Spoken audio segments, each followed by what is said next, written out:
ನಮಸ್ಕಾರ. ಅಂದು ಶಿಲ್ಪಾಳಿಗೆ ತುಂಬ ಆಶ್ಚರ್ಯವಾಗಿತ್ತು. ಅವಳ ಮುಂದೆ ನಿಜವಾಗಿಯೂ ಅವಳ ಹಳೆಯ ಗೆಳೆಯ ಸುಧಾಕರ್ ನಿಂತಿದ್ದ.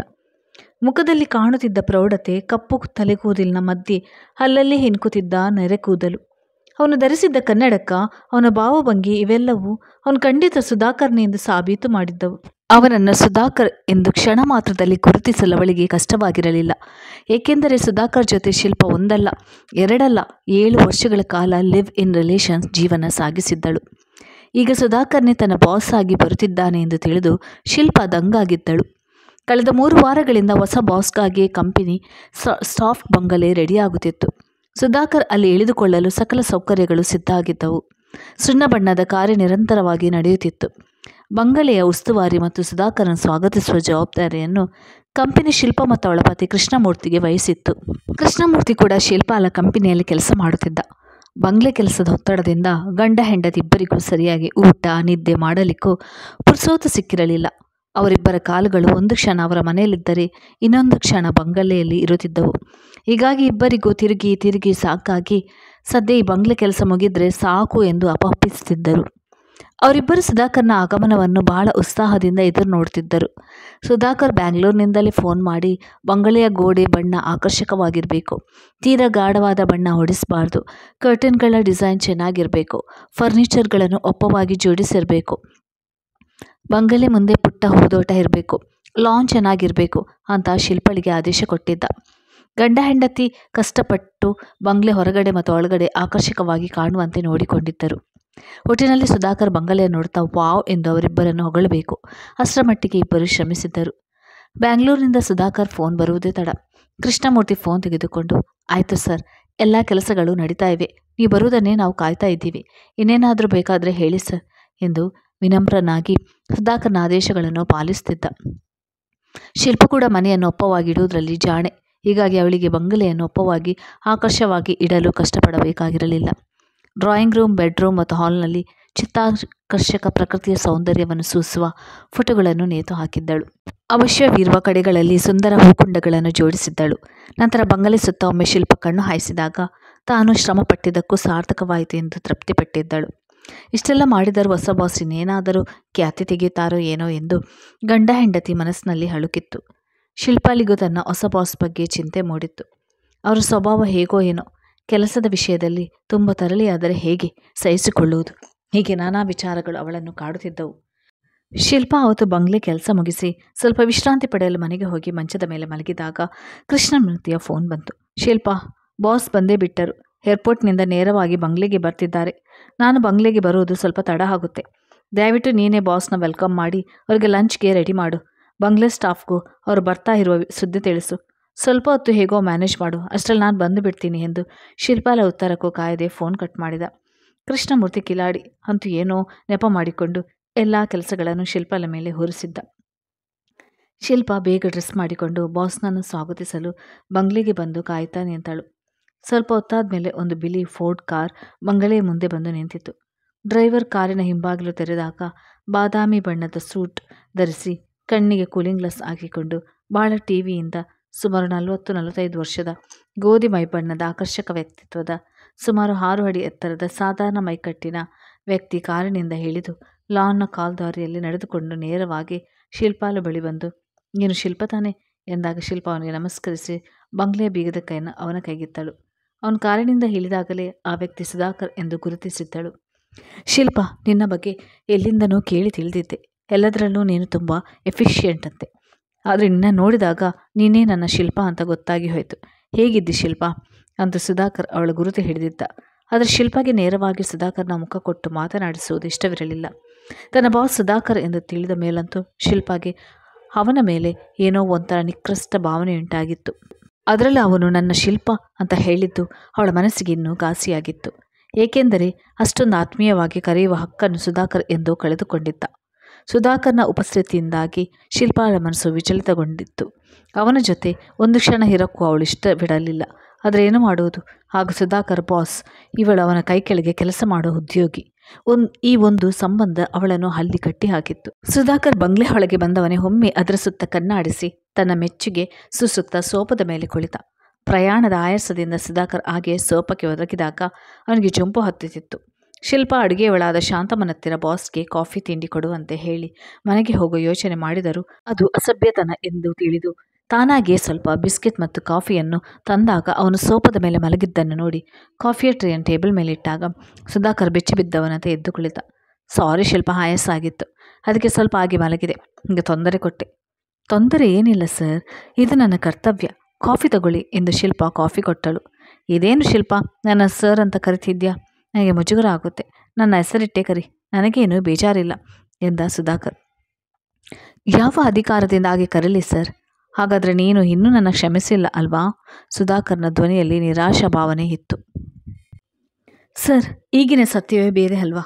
ನನ್ನ ಮತ್ತು ನಿಮ್ಮ ನಡುವೆ ತಪ್ಪು, ಕ್ಷಮೆ ಇಂಥ ಶಬ್ದಗಳನ್ನು ಉಪಯೋಗಿಸೋದಕ್ಕೆ ಆಸ್ಪದನೆ ಇಲ್ವಲ್ಲ. ಒಬ್ಬರಿಗೊಬ್ಬರು ದೂಷಿಸುವುದಕ್ಕೆ ನಮ್ಮ ಸಂಬಂಧವೆಲ್ಲಿ ಇಳಿದಿದೆ ಹೇಳಿ ಎಂದು ಮರುಪ್ರಶ್ನಿಸಿದಳು ಶಿಲ್ಪ.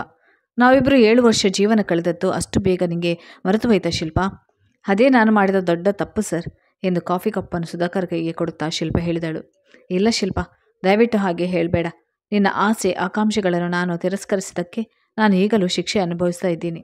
ಇದರಲ್ಲಿ ನಿನ್ನ ತಪ್ಪೇನೂ ಇಲ್ಲ, ಅದು ನನ್ನ ಮೂರ್ಖತನವಾಗಿತ್ತು ಅಷ್ಟೇ. ಶಿಲ್ಪ ಅಳಪಿತ್ತ ನೆತ್ತಿಗೇರಿತು. ಸುಧಾಕರ್ ತನ್ನ ಬಾಸ್ ಎಂದು ಲೆಕ್ಕಿಸದೆ ಅವನ ಹೆಸರು ಹಿಡಿದು ಕರೀತ. ಸುಧಾಕರ್, ಸಾಕು ನಿಲ್ಲಿಸಿ ನಿಮ್ಮ ಮಾತನ್ನು. ಒಬ್ಬ ಹೆಣ್ಣಿನ ಜೀವನವನ್ನು ನಾಶ ಮಾಡಿ ಅದು ನನ್ನ ಮೂರ್ಖತನ ಅಂತ ಹೇಳ್ತಾ ಇದ್ದೀರಲ್ಲ. ಶಿಲ್ಪಾಳ ಕಣ್ಣುಗಳು ಕಿಡಿಕಾರಿದವು. ಅವಳು ಮನಸ್ಸಿನ ನಿಯಂತ್ರಣ ಕಳೆದುಕೊಂಡಿದ್ದಳು.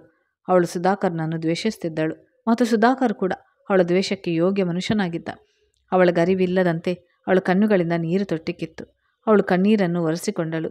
ಕಾಫಿ ಕಪ್ಪನ್ನು ತೆಗೆದುಕೊಂಡ ಸುಧಾಕರ್, ಥ್ಯಾಂಕ್ಸ್ ಶಿಲ್ಪ ಎಂದ.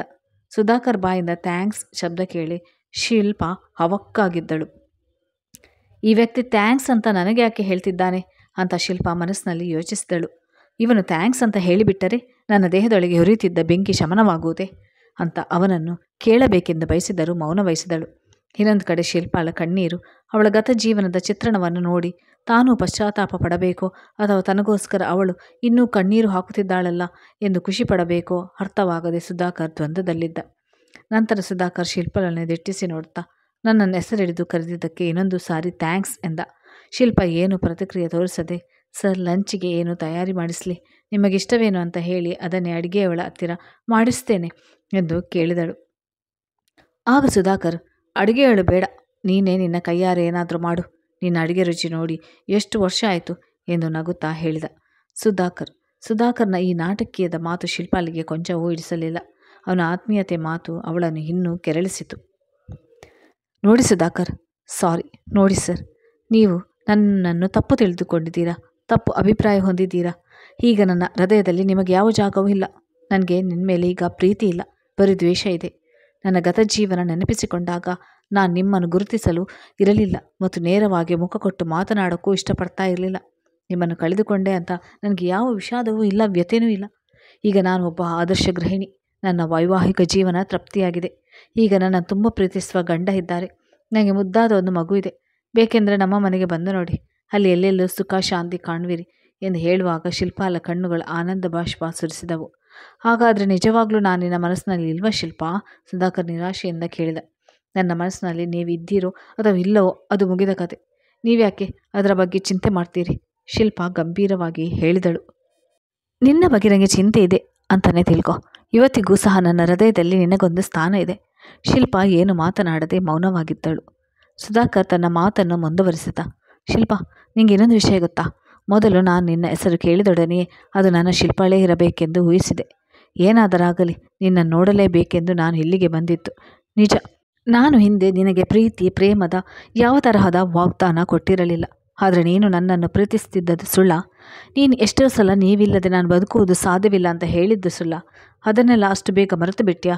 ನನ್ನ ಮೇಲೆ ನಿನಗೆ ಅಷ್ಟು ಬೇಗ ಬೇಜಾರಾಯ್ತಾ ಶಿಲ್ಪ? ಪ್ರೇಮವೆನ್ನುವುದು ಒಂದು ಪವಿತ್ರ ಭಾವನೆ ಅಂತ ಉದ್ದುದ್ದಲ್ಲಿ ಎಚ್ಚರ ಕೊಡ್ತಿದ್ದೆ. ಈಗ ಅದೆಲ್ಲ ಎಲ್ಲಿಯೋಯ್ತು? ನನಗನ್ಸುತ್ತೆ ಈ ಪ್ರೀತಿ ಪ್ರೇಮವೆಲ್ಲ ಬರೀ ನಾಟಕ, ಅದೊಂದು ಹುಚ್ಚು ಭಾವನೆ, ಅದಕ್ಕೆ ಬೆಲೆನೇ ಇಲ್ಲ ಎಂದು ಸುಧಾಕರ್ ಭಾವಪರಶನಾಗಿ ಹೇಳಿದ. ಹೌದು ಸುಧಾಕರ್, ಆಗ ನಾನು ಪ್ರೇಮದ ಬಗ್ಗೆ ಒಂದು ಪವಿತ್ರ ಭಾವನೆ ಹೊಂದಿದೆ. ಆಮೇಲೆ ಅದೊಂದು ರೋಗ ಎಂದು ನನಗೆ ಗೊತ್ತಾಯಿತು. ಆಗ ಸರಿಯಾದ ಚಿಕಿತ್ಸೆ ಕೊಡಿಸಿದ್ರೆ ಅದು ಖಂಡಿತ ವಾಸಿಯಾಗ್ತಿತ್ತು. ಆದರೆ ಅದಕ್ಕೆ ಅವಕಾಶ ಸಿಗಲಿಲ್ಲ ಅಷ್ಟೇ ಎಂದಳು. ಅದು ರೋಗ ವಾಸಿಯಾದ ಮೇಲೂ ಅದರ ಗುರುತು ನಮ್ಮ ದೇಹದ ಮೇಲೆ ಉಳಿದು ಬಿಡುತ್ತೆ ಅಲ್ವಾ? ಆ ಚಿಹ್ನೆ ನಾವು ಬದುಕಿರುವವರಿಗೆ ನಮಗೆ ನೆನಪು ಮಾಡಿಕೊಡುತ್ತಲೇ ಇರುತ್ತೆ ಎನ್ನುವುದು ಸತ್ಯ. ಅದನ್ನು ಯಾರೂ ಅಳಿಸುವುದಕ್ಕೆ ಸಾಧ್ಯವೇ ಇಲ್ಲ. ಶಿಲ್ಪಾಗೆ ಸುಧಾಕರ್ ಮಾತು ಒಂದು ಕೋನದಲ್ಲಿ ನಿಜವೆನಿಸಿದರು. ಅದನ್ನು ಪ್ರಮಾಣ ಮಾಡಲು ಧೈರ್ಯವಿರಲಿಲ್ಲ. ನಂತರ ಸುಧಾಕರ್, ಶಿಲ್ಪಾ, ನನ್ನನ್ನು ನೀನು ನಿಜವಾಗಲೂ ಪ್ರೀತಿಸ್ತಾನೇ ಇರಲಿಲ್ವಾ ಅಂತ ಒಂದು ಬಾರಿ ಕಣ್ಣಲ್ಲಿ ಕಣ್ಣಿಟ್ಟು ಹೇಳು, ಆಮೇಲೆ ನಾನು ಹೊರಟು ಹೋಗ್ತೀನಿ ಎಂದ. ಸರ್, ನಮ್ಮ ಜೀವನದಲ್ಲಿನ ಆಸೆಗಳು ಸುಂದರ ಬಣ್ಣಗಳಾಗಿ ಕಾಣುತ್ತವೆ. ಆದರೆ ಅದೇ ಬಣ್ಣಗಳು ಕಲಸು ಮೆಲುಗರವಾದರೆ ನೋಡೋಕೆ ಅಸಹ್ಯವಾಗಿರುತ್ತದೆ. ನಿಮ್ಮ ಕಣ್ಣಿಗೆ ಸ್ಪಷ್ಟವಾಗಿ ಯಾವುದೂ ಕಾಣಿಸುವುದಿಲ್ಲ. ನನ್ನ ಬಾಳಿನಲ್ಲೂ ಸುಂದರವಾದ ಕನಸುಗಳನ್ನು ಕಂಡಿದ್ದೆ. ಆದರೆ ಆ ಕನಸುಗಳನ್ನೆಲ್ಲ ನುಚ್ಚು ನೂರಾದಾಗ ತುಂಬ ಅತ್ತಿದ್ದೆ. ಈಗ ನನ್ನ ಹೃದಯದಲ್ಲಿ ನಿಮ್ಮ ಪ್ರೀತಿ ಹುಡುಕೋ ಪ್ರಯತ್ನ ಮಾಡಬೇಡಿ. ಈಗ ನನ್ನ ಹೃದಯ ಮರುಭೂಮಿಯಾಗಿದೆ. ನಿಮಗಲ್ಲಿ ನಿರಾಶೆವಿನ ಬೇರೇನೂ ಸಿಗೋಲ್ಲ ಎಂದು ಶಿಲ್ಪ ತನ್ನಲ್ಲಿ ಒದಗಿದ್ದ ಭಾವನೆಯನ್ನು ವ್ಯಕ್ತಪಡಿಸಿದಳು. ಶಿಲ್ಪ, ನಾನು ಆಶಾವಾದಿ ಅಂತ ಮರುಭೂಮಿಯಲ್ಲಿ ವಾಯ್ಸಸ್ ಅನ್ನೋ ಸ್ಥಳ ಇದ್ದೇ ಇರುತ್ತದೆ. ಅದು ಸಿಗೋವರೆಗೂ ನಾನು ಜೀವನ ಪೂರ್ತಿ ಹುಡುಕೋಕ್ಕೆ ತಯಾರಾಗಿದ್ದೀನಿ. ಸ್ವಲ್ಪ ನನ್ನ ಸೂಕ್ಷ್ಮವಾಗಿ ನೋಡು. ಆವತ್ತು ನೀನು ನನ್ನನ್ನು ಯಾವ ಸ್ಥಿತಿಯಲ್ಲಿ ಬಿಟ್ಟು ಬಂದಿದೆಯೋ ಇವತ್ತಿಗೂ ಅದೇ ಸ್ಥಿತಿಯಲ್ಲಿ ನಾನಿದ್ದೀನಿ ಎಂದು ಸುಧಾಕರ್ ತುಂಬ ಭಾವುಕನಾಗಿ ಹೇಳಿದ. ಮೊದಲ ಬಾರಿಗೆ ಶಿಲ್ಪ ಸುಧಾಕರ್ನನ್ನು ಒಮ್ಮೆ ಗಮನಿಸಿದಳು. ನಂತರ ಮನಸ್ಸಿನಲ್ಲಿ, ಸುಧಾಕರ್ ಏನು ಹೇಳಲು ಬಯಸುತ್ತಿದ್ದಾರೆ? ಅವರ ಬಾಳಿನಲ್ಲಿ ನಿಜವಾಗಿ ಏನಾದರೂ ಅನಾಹುತ ಆಗಿದೆಯೇ?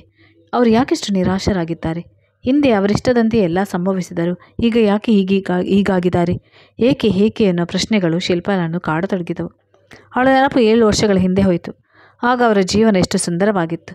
ಒಂದೇ ಸೂರ್ಯನಡಿಯಲ್ಲಿ ಇಬ್ಬರು ತಮ್ಮ ಸುಖ ದುಃಖಗಳನ್ನು ಹಂಚಿಕೊಳ್ಳುತ್ತಿದ್ದರು. ಈ ಪ್ರಪಂಚಕ್ಕಾಗಲಿ ಸಮಾಜಕ್ಕಾಗಲಿ ಲಕ್ಷ್ಯ ಕೊಡದೆ ಕೂಡಿ ಬಾಳಿದರೆ ಸ್ವರ್ಗ ಎಂಬಂತೆ ಇದ್ದರು. ಇಷ್ಟಕ್ಕೂ ಪ್ರಪಂಚ ತಮಗೆ ಕೊಟ್ಟದಾದರೂ ಏನು? ಬರೀ ವ್ಯಂಗ್ಯದ ಮಾತುಗಳು ಮತ್ತು ನಿಂದನೆಗಳು ಮಾತ್ರ. ಇದು ಶಿಲ್ಪಾಳ ಯೋಚನೆಯಾಗಿತ್ತು. ಪರಿಣಾಮ ಏನೇ ಇರಲಿ, ಇಂಥ ಜೀವನದಿಂದ ಶಿಲ್ಪಾಳಿಗೆ ಸುಖವೂ ಸಿಕ್ಕಿರಲಿಲ್ಲ. ಆದರೆ ಅದರಿಂದ ಅವಳಿಗೆ ದುಃಖವೂ ಆಗಿರಲಿಲ್ಲ. ಆದರೆ ಸುಧಾಕರ್ ಶಿಲ್ಪಾಳ ಪಾಳಿಗೆ ಪ್ರತ್ಯಕ್ಷ ದೈವವಾಗಿದ್ದ. ಅವನು ಶಿಲ್ಪಾಳನ್ನು ಮುಳ್ಳು ಕಳ್ಳುಗಳಿಂದ ತುಂಬಿದ ದಾರಿಯಿಂದ ಪಾರು ಮಾಡಿ ಅವಳ ಕೈ ಹಿಡಿದು ಸಹಾಯ ಮಾಡಿದ್ದ. ಸುಧಾಕರ್ ಶಿಲ್ಪಾಳಿಗೆ ಆ ಸಮಯದಲ್ಲಿ ಸಹಾಯ ಮಾಡದೆ ಹೋಗಿದ್ದರೆ ಅವಳು 2 ದಿನದಲ್ಲಿ ಬೊಂಬಾಯಿ ಬಿಟ್ಟು ತನ್ನ ಊರಿಗೆ ಓಡಿ ಹೋಗುತ್ತಿದ್ದಳು. ಅವಳಿಗೆ ತನ್ನ ಉದ್ಯೋಗದ ಬಗ್ಗೆಯೂ ಚಿಂತೆ ಇರುತ್ತಿರಲಿಲ್ಲ. ಸುಧಾಕರ್ ಕೂಡ ಶಿಲ್ಪ ಕೆಲಸ ಮಾಡ್ತಿದ್ದ ಕಂಪನಿಯಲ್ಲಿ ಕೆಲಸ ಮಾಡ್ತಿದ್ದ. ಆಗಲೇ ಶಿಲ್ಪ ಸುಧಾಕರ್ಗೆ ತೀರಾ ಹತ್ತಿರವಾಗಿದ್ದಳು. ಬೊಂಬಾಯಿನಂಥ ಪಟ್ಟಣದಲ್ಲಿ ಒಂಟಿ ಹೆಣ್ಣು ಜೀವನ ಸಾಗಿಸುವುದು ಎಷ್ಟು ಕಷ್ಟ ಅಂತ ಶಿಲ್ಪಾಳಿಗೆ ಗೊತ್ತಿತ್ತು. ಹೀಗಾಗಿ ನಾವಿಬ್ಬರು ಒಂದೇ ಕಡೆ ಮನೆ ಮಾಡಿಕೊಂಡು ಇರೋಣ ಎಂಬ ಯೋಚನೆಯನ್ನು ಸುಧಾಕರ್ ಅವಳಲ್ಲಿ ಹೇಳಿದಾಗ ಅವನ ಯೋಚನೆಯನ್ನು ಅವಳು ನಿರಾಕರಿಸಲು ಸಾಧ್ಯವಿತ್ತು. ಆದರೆ ಹೊಸ ಜಾಗ, ಹೊಸ ಜನ ಇವೆಲ್ಲವನ್ನು ನೆನಪಿಸಿಕೊಂಡಾಗ ಶಿಲ್ಪಾಳಿಗೆ ಸುಧಾಕರ್ನ ಸಲಹೆಯನ್ನು ಬಲವಂತವಾಗಿ ಒಪ್ಪಿಕೊಳ್ಳಬೇಕಾಯಿತು.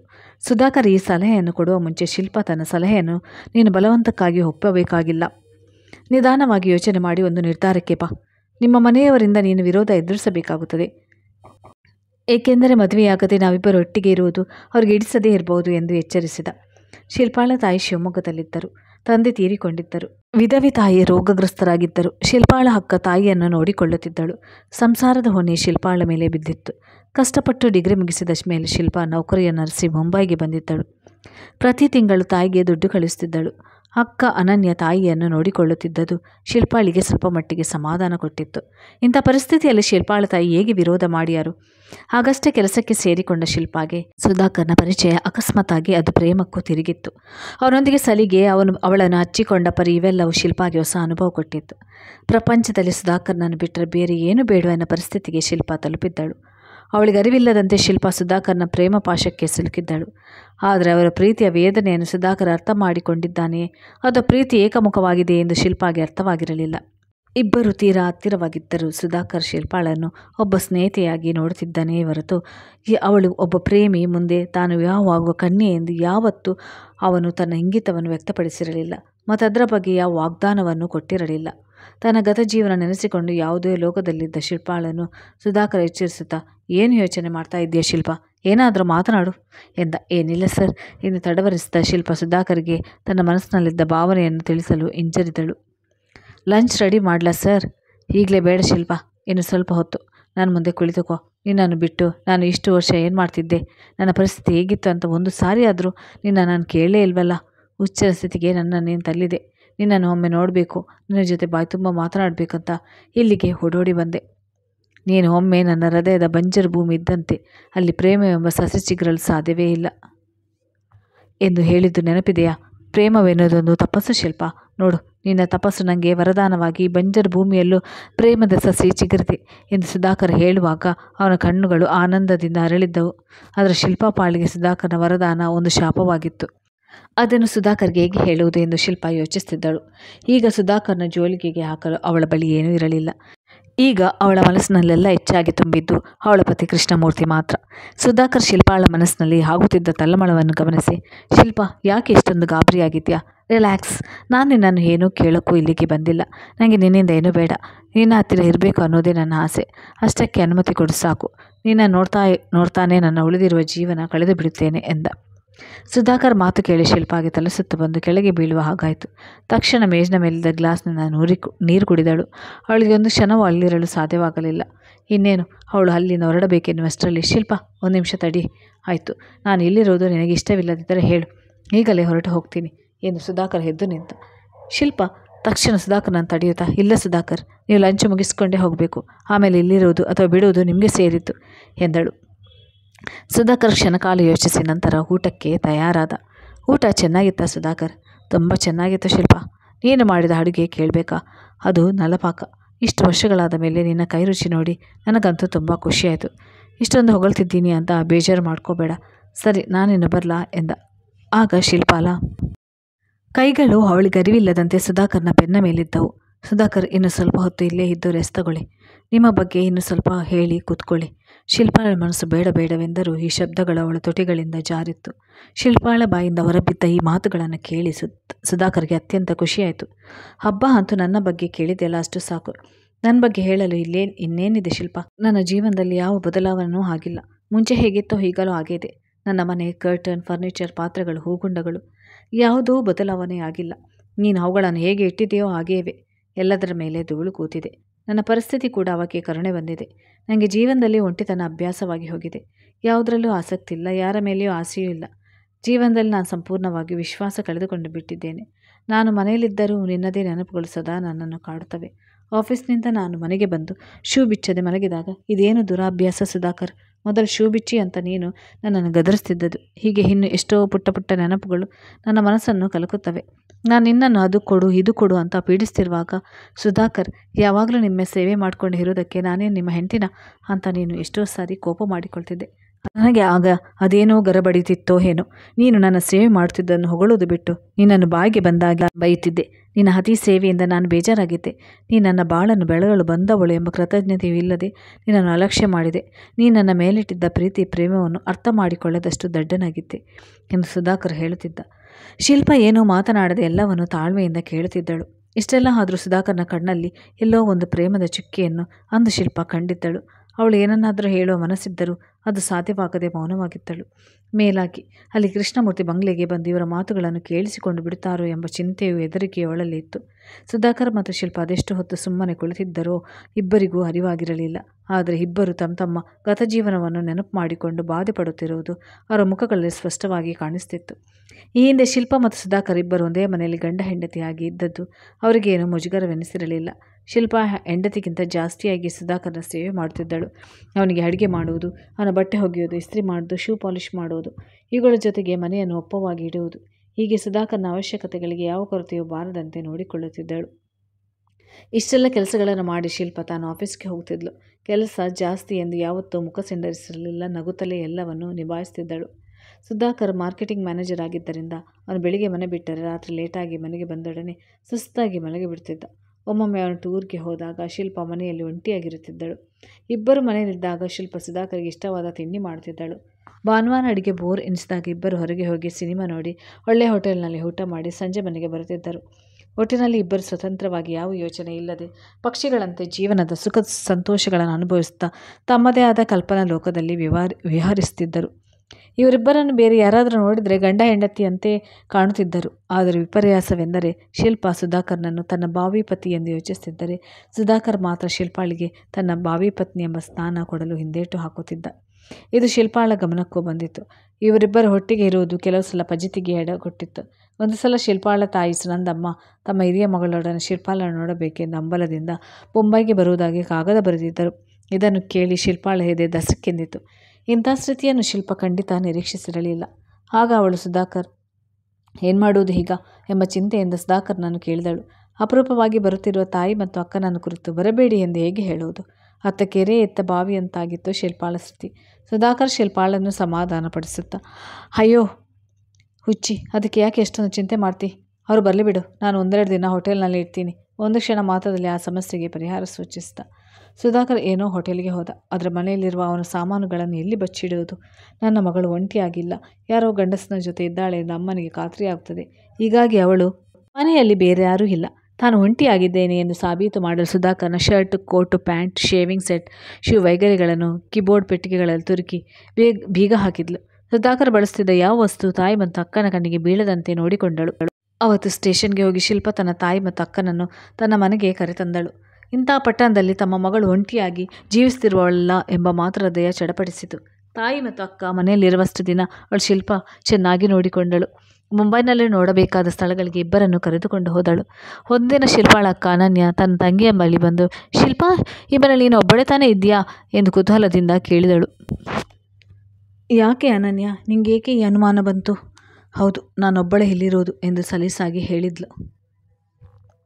ಹಾಗಾದರೆ ಗಂಡಸರು ಹಾಕೊಳ್ಳೋ ಬನೀನು ನಿನ್ನ ಮನೆ ತಾರಸಿ ಮೇಲೆ ಏನು ಮಾಡ್ತಿದೆ ಎಂದು ತಾರಸಿ ಮೇಲೆ ಹೋಗಿ ಒಣಗಿ ಹಾಕ್ತಿದ್ದ ಬನಿಯನನ್ನು ಶಿಲ್ಪಾಳಿಗೆ ತೋರಿಸಿದ್ಲು.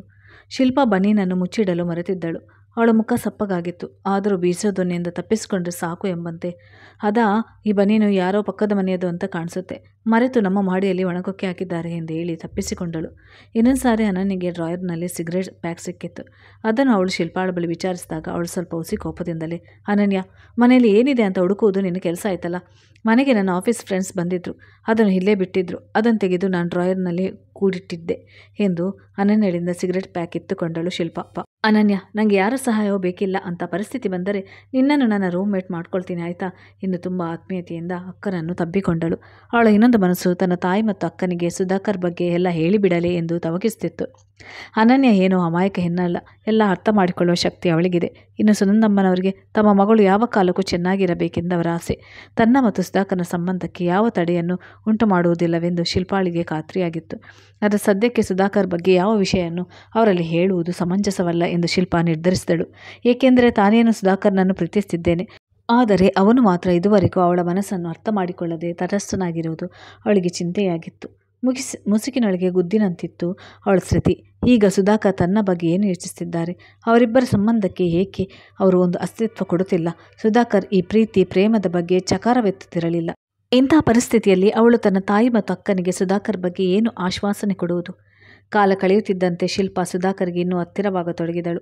ಆಕಾಶವೇ ತಲೆ ಮೇಲೆ ಬೀಳಲಿ, ತಾನು ಮಾತ್ರ ಜೀವನ ಪೂರ್ತಿ ಸುಧಾಕರ್ ಜೊತೆಗೇನೇ ಇರುವ ತೀರ್ಮಾನ ಮಾಡಿದ್ದಳು. ಬೇರೆ ಯಾರಾದರೂ ಆಗಿದ್ದರೆ ಇಷ್ಟೊತ್ತಿಗೆ ಶಿಲ್ಪಾಳ ಪ್ರೇಮವನ್ನು ಅಪಾರ್ಥ ಮಾಡಿಕೊಂಡು ಸ್ವಲ್ಪ ದಿನ ಅವಳೊಡನೆ ಚಕ್ಕಂದವಾಡಿ ತಮ್ಮ ವಾಂಛೆ ತೀರಿದ ಮೇಲೆ ಅವಳನ್ನು ನಡುನೀರಿನಲ್ಲಿ ಕೈಬಿಟ್ಟು ನಾಪತ್ತೆಯಾಗುತ್ತಿದ್ದರು.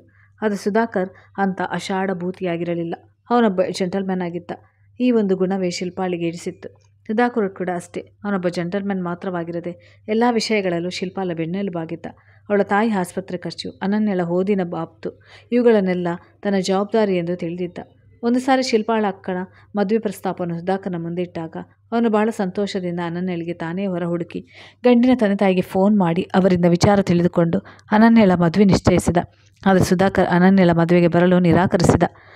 ಇಲ್ಲ ಶಿಲ್ಪ, ನನ್ನ ಜವಾಬ್ದಾರಿ ನಾನು ಮುಗಿಸಿದ್ದೇನೆ. ಮದುವೆಗೆ ಬನ್ನಿ ಅಂತ ಮಾತ್ರ ಬಲವಂತ ಮಾಡಬೇಡ, ಅದು ನನ್ನಿಂದ ಸಾಧ್ಯವೂ ಇಲ್ಲ. ಅಲ್ಲಿ ನಾನ್ಯಾರು ಅಂತ ಎಲ್ಲರೂ ಕೇಳಿದರೆ ನಿನಗೆ ಹೇಳಲು ಮುಜುಗರವಾಗುತ್ತೆ. ಪ್ಲೀಸ್ ನನ್ನ ಕ್ಷಮಿಸಿ ಎಂದು ಕುಂಟುನೆಪ ಹೇಳಿ ಜಾರಿಕೊಂಡಿದ್ದ ಸುಧಾಕರ್. ಆಗ ಶಿಲ್ಪಾಳ ಮನಸ್ಸು, ಛೇ, ಸುಧಾಕರ್ ಒಬ್ಬ ಹೇಳಿ, ಸತ್ಯಾಂಶವನ್ನು ಮನಬಿಚ್ಚಿ ಹೇಳುವುದಕ್ಕೂ ಅವನಿಗೆ ಸಾಧ್ಯವಾಗುತ್ತಿಲ್ಲ. ಹೌದು, ನಾನು ನಿನ್ನ ಪ್ರೇಮಿಸ್ತೇನೆ ಶಿಲ್ಪ ಎಂದು ಸಮಾಜಕ್ಕೆ ಘಂಟಾಘೋಷವಾಗಿ ಹೇಳಲು ಅವನಿಗೇನೋ ಭೀತಿ. ಇಡೀ ಜೀವನವನ್ನು ನಿನ್ನೊಡನೆ ಕಳೆಯಲು ನಾನು ತಯಾರಾಗಿದ್ದೇನೆ ಎಂದು ಹೇಳಲು ಅವನಿಗೆ ಧೈರ್ಯ ಇಲ್ಲ.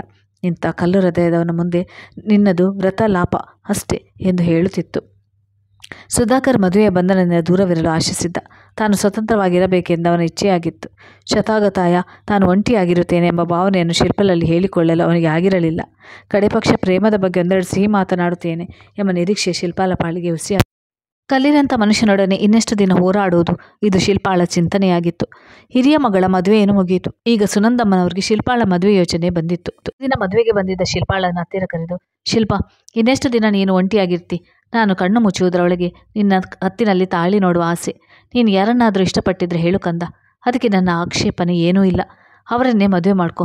ಇಲ್ಲದಿದ್ದರೆ ಶಿವಮೊಗ್ಗದಲ್ಲಿ ನನ್ನ ಕಡೆಯ ಹುಡುಗ ಕೃಷ್ಣಮೂರ್ತಿ ಅಂತ ಇದ್ದಾನೆ, ವಿದ್ಯಾವಂತ, ರೂಪವಂತ, ನಿನಗೆ ಸರಿಯಾದ ಜೋಡಿ. ನೀನು ಹ್ಞೂ ಅಂದರೆ ನಾಳೆ ನನ್ನ ತಂದೆ ತಾಯಿ ಹತ್ರ ಮಾತನಾಡ್ತೀನಿ ಎಂದರು. ತನ್ನ ತಾಯಿಯ ಹತ್ತಿರ ನನ್ನ ಮತ್ತು ಸುಧಾಕರ್ನ ಸಂಬಂಧ ಬಗ್ಗೆ ತಿಳಿಸಲು ಶಿಲ್ಪಾಗೆ ಧೈರ್ಯವಿರಲಿಲ್ಲ. ಆದರೆ ಅಕ್ಕನ ಹತ್ತಿರ ಸುಧಾಕರ್ ಬಗ್ಗೆ ಅಲ್ಪ ಸ್ವಲ್ಪ ವಿಷಯ ತಿಳಿಸಿದಳು. ವಿಷಯ ತಿಳಿದು ಅನನ್ಯ ಹಾರಿದಳು. ಶಿಲ್ಪ, ನಿನಗೇನಾದರೂ ಹುಚ್ಚು ಹಿಡ್ದಿದ್ಯಾ? ನಾವು ಮುಂಬೈಗೆ ಬಂದಾಗ ಎಲ್ಲ ವಿಷಯ ಮುಚ್ಚಿಟ್ಟೆ. ನನಗೆ ಆವಾಗಲೇ ನೀನು ಯಾರೋ ಗಂಡಸಿನ ಜೊತೆ ಇದ್ದೀಯಾ ಅಂತ ಅನುಮಾನ ಇತ್ತು. ಅಲ್ಲ, ಒಬ್ಬ ವ್ಯಕ್ತಿ ನಿನಗೆ ಸಹಾಯ ಮಾಡಿದಂತ ಅವನ ಜೊತೆ ಇಷ್ಟು ದಿನ ಹೇಗಿದ್ದೆ? ಹೋಗಲಿ, ಇಷ್ಟೆಲ್ಲ ಆದರೂ ನೀನು ಅವನನ್ನೇ ಮದುವೆ ಆಗ್ತೀನಿ ಅಂತೀಯಲ್ಲ. ಆದರೆ ಅವನಿಗೆ ನಿನ್ನನ್ನು ಮದುವೆ ಆಗೋಕ್ಕೆ ಇಷ್ಟವಿಲ್ಲ ಅಂತಾನು ಹೇಳ್ತಿದ್ಯಲ್ಲ. ಶಿಲ್ಪ, ನನಗನ್ನಿಸ್ತಾ ಇದೆ ಅವನು ನಿನ್ನ ನಂಬಿಸಿ ಕೊನೆಗೆ ಕೈಬಿಟ್ಟು ಓಡಿ ಹೋಗ್ತಾನೆ. ನಿನ್ನ ಪ್ರೇಮವನ್ನು ಅರ್ಥ ಮಾಡಿಕೊಳ್ಳದೆ ಇರುವವನು ಅವನೆಂಥ ಮನುಷ್ಯ? ಇಂಥವನ ಜೊತೆ ನಿನ್ನ ಇಡೀ ಜೀವನ ಕಳೆಯಬೇಕೆಂದು ಆಸೆ ಪಡ್ತಾ ಇದೆಯಲ್ಲ, ನಿಂಗೇನು ತಲೆ ಕೆಟ್ಟಿದ್ಯಾ ಎಂದು ಕೋಪದಿಂದ ತನ್ನ ತಂಗಿಯನ್ನು ತರಾಟೆಗೆ ತೆಗೆದುಕೊಂಡಳು. ಶಿಲ್ಪ ಅಕ್ಕನ ಮಾತು ಕೇಳಿ ಕಂಗಾಲಾಗಿದ್ದಳು. ಇವಳ ಹತ್ತಿರ ಸುಧಾಕರ್ ಬಗ್ಗೆ ಹೇಳಿದೆ ತಪ್ಪಾಯಿತು ಅನಿಸಿತು ಅವಳಿಗೆ. ತಕ್ಷಣ ಶಿಲ್ಪ, ಅಕ್ಕ ಯಾಕೆ ಸುಮ್ಮನೆ ಕೂಗಾಡ್ತೀಯ? ನನ್ನ ಹಣೆಯಲ್ಲಿ ಬರೆದಾಗೆ ಆಗುತ್ತೆ ಬಿಡು ಎಂದು ಶಾಂತವಾಗಿ ಹೇಳಿದ್ಲು. ಆದರೆ ಅನನ್ಯ ತನ್ನನ್ನು ಸಮರ್ಥಿಸಿಕೊಳ್ಳುತ್ತಾ, ಶಿಲ್ಪ, ನೀನು ಎಷ್ಟು ಎಜುಕೇಟೆಡ್ ಆಗಿ ಒಳ್ಳೆ ಹಳ್ಳಿಗುಗ್ಗು ಥರ ಇದೆಯಲ್ಲ. ಒಬ್ಬ ಗಂಡಸು 3-4 ಮದುವೆ ಆಗಿರುವುದನ್ನು ಪೇಪರ್ನಲ್ಲಿ ನೀನು ಓದಿದ್ಯಲ್ಲ. ಸುಧಾಕರ್ಗೆ ಈ ಮೊದಲೇ ಮದುವೆಯಾಗಿದೆಯೋ ಏನೋ, ಯಾರಿಗೊತ್ತು? ಅದಕ್ಕೆ ಅವನು ನಿನ್ನನ್ನು ಮದುವೆ ಆಗೋಕ್ಕೆ ಮೀನಾ ಮೇಷ ನೋಡ್ತಿದ್ದಾನೆ. ಅವನ ಬಗ್ಗೆ ಸ್ವಲ್ಪ ಅವರಿವರಲ್ಲಿ ವಿಚಾರಿಸು ಎಂದು ತಂಗಿಯನ್ನು ಎಚ್ಚರಿಸಿದಳು ಅನನ್ಯ. ಆದರೆ ಶಿಲ್ಪಾಲಿಗೆ ಒಂದಲ್ಲ ಒಂದು ದಿನ ಸುಧಾಕರ್ ಖಂಡಿತ ತನ್ನ ಮೇಲಿನ ಪ್ರೇಮವನ್ನು ಪ್ರಕಟಿಸ್ತಾನೆ ಎಂದು ಸಂಪೂರ್ಣವಾಗಿ ಅವನ ಮೇಲೆ ವಿಶ್ವಾಸವಿಟ್ಟಿದ್ದಳು. ಈ ವಿಷಯದಲ್ಲಿ ಸುಧಾಕರ್ ಮಾತ್ರ ಎಂದಿನಂತೆ ತಟಸ್ಥನಾಗಿದ್ದ. ಶಿಲ್ಪಾಳ ಪ್ರೇಮವನ್ನು ಸ್ವೀಕರಿಸಲು ಸುಧಾಕರ್ಗೆ ಅಷ್ಟು ಸುಲಭ ಸಾಧ್ಯವಾಗಿರಲಿಲ್ಲ. ಅದೂ ಅಲ್ಲದೆ ಪವಿತ್ರ ಪ್ರೇಮದ ಬೆಲೆ ಅವನಿಗೇನು ಗೊತ್ತಿರಲಿಲ್ಲ. ಆದರೆ ಸುಧಾಕರ್ನ ಕುಟುಂಬದ ಹಿನ್ನೆಲೆ ನೋಡಿದಾಗ ಮದುವೆ ಎಂದರೆ ಅವನಿಗೆ ತಿರಸ್ಕಾರ ಹುಟ್ಟುವುದಕ್ಕೂ ಒಂದು ಬಲವಾದ ಕಾರಣವಿತ್ತು. ಅವನ ತಂದೆ ತಾಯಿಗಳು ಡೈವರ್ಸ್ ಆಗಿ 7 ವರ್ಷಗಳಾಗಿದ್ದವು. ಇತ್ತ ತಾಯಿಯ ಪ್ರೀತಿಯೂ ಸಿಗದೆ, ಅತ್ತ ತಂದೆಯ ರಕ್ಷಣೆಯೂ ಸಿಗದೆ ಅವನ ಸ್ಥಿತಿ ಒಡೆದ ಕನ್ನಡಿಯಾಗಿತ್ತು. ಅವನ ತಂದೆ ತಾಯಿ ಒಬ್ಬರಿಗೊಬ್ಬರು ಪ್ರೀತಿಸಿ ಮದುವೆಯಾದವರು. ಆದರೆ ಆ ಪ್ರೀತಿ ಬಹಳ ಕಾಲ ಉಳಿಯದೆ ಕೊನೆಗೆ ಅವರಿಬ್ಬರು ಡೈವರ್ಸ್ನಲ್ಲಿ ಮುಕ್ತಾಯವಾಯಿತು. ಸುಧಾಕರ್ಗೆ ಇದನ್ನು ಕೂಡ ಮನಸ್ಸಿಗೆ ಆಘಾತವಾಗಿತ್ತು. ಮದುವೆ ಎನ್ನುವ ಪವಿತ್ರ ಸಂಬಂಧಕ್ಕೆ ಬೆಲೆಯೇ ಇಲ್ಲವೇ ಎಂದೆನಿಸಿದವನಿಗೆ. ಅಂದಿನಿಂದ ಅವನು ತನ್ನ ವೈವಾಹಿಕ ಜೀವನದಲ್ಲಿ ಎಲೆಮರೆಯ ಕಾಯಿಯಾಗಲು ಬಯಸಿದ್ದ. ಈ ಸ್ಥಿತಿಯಲ್ಲಿ ಅವನಿಗೊಬ್ಬ ಸಂಗಾತಿ ಬೇಕಾಗಿತ್ತು. ಇಲ್ಲದಿದ್ದರೆ ಅವನು ಹುಚ್ಚನಾಗಿ ಬಿಡುತ್ತಿದ್ದ. ಆ ಸಂಗಾತಿಯ ಸ್ನಾನವನ್ನು ಶಿಲ್ಪ ತುಂಬಿದ್ದಳು. ಅವನ ಬಾಳಿಗೊಂದು ಆಸರೆ ಬೇಕು, ಬೆಳಕು ಕೊಟ್ಟಿದ್ದಳು.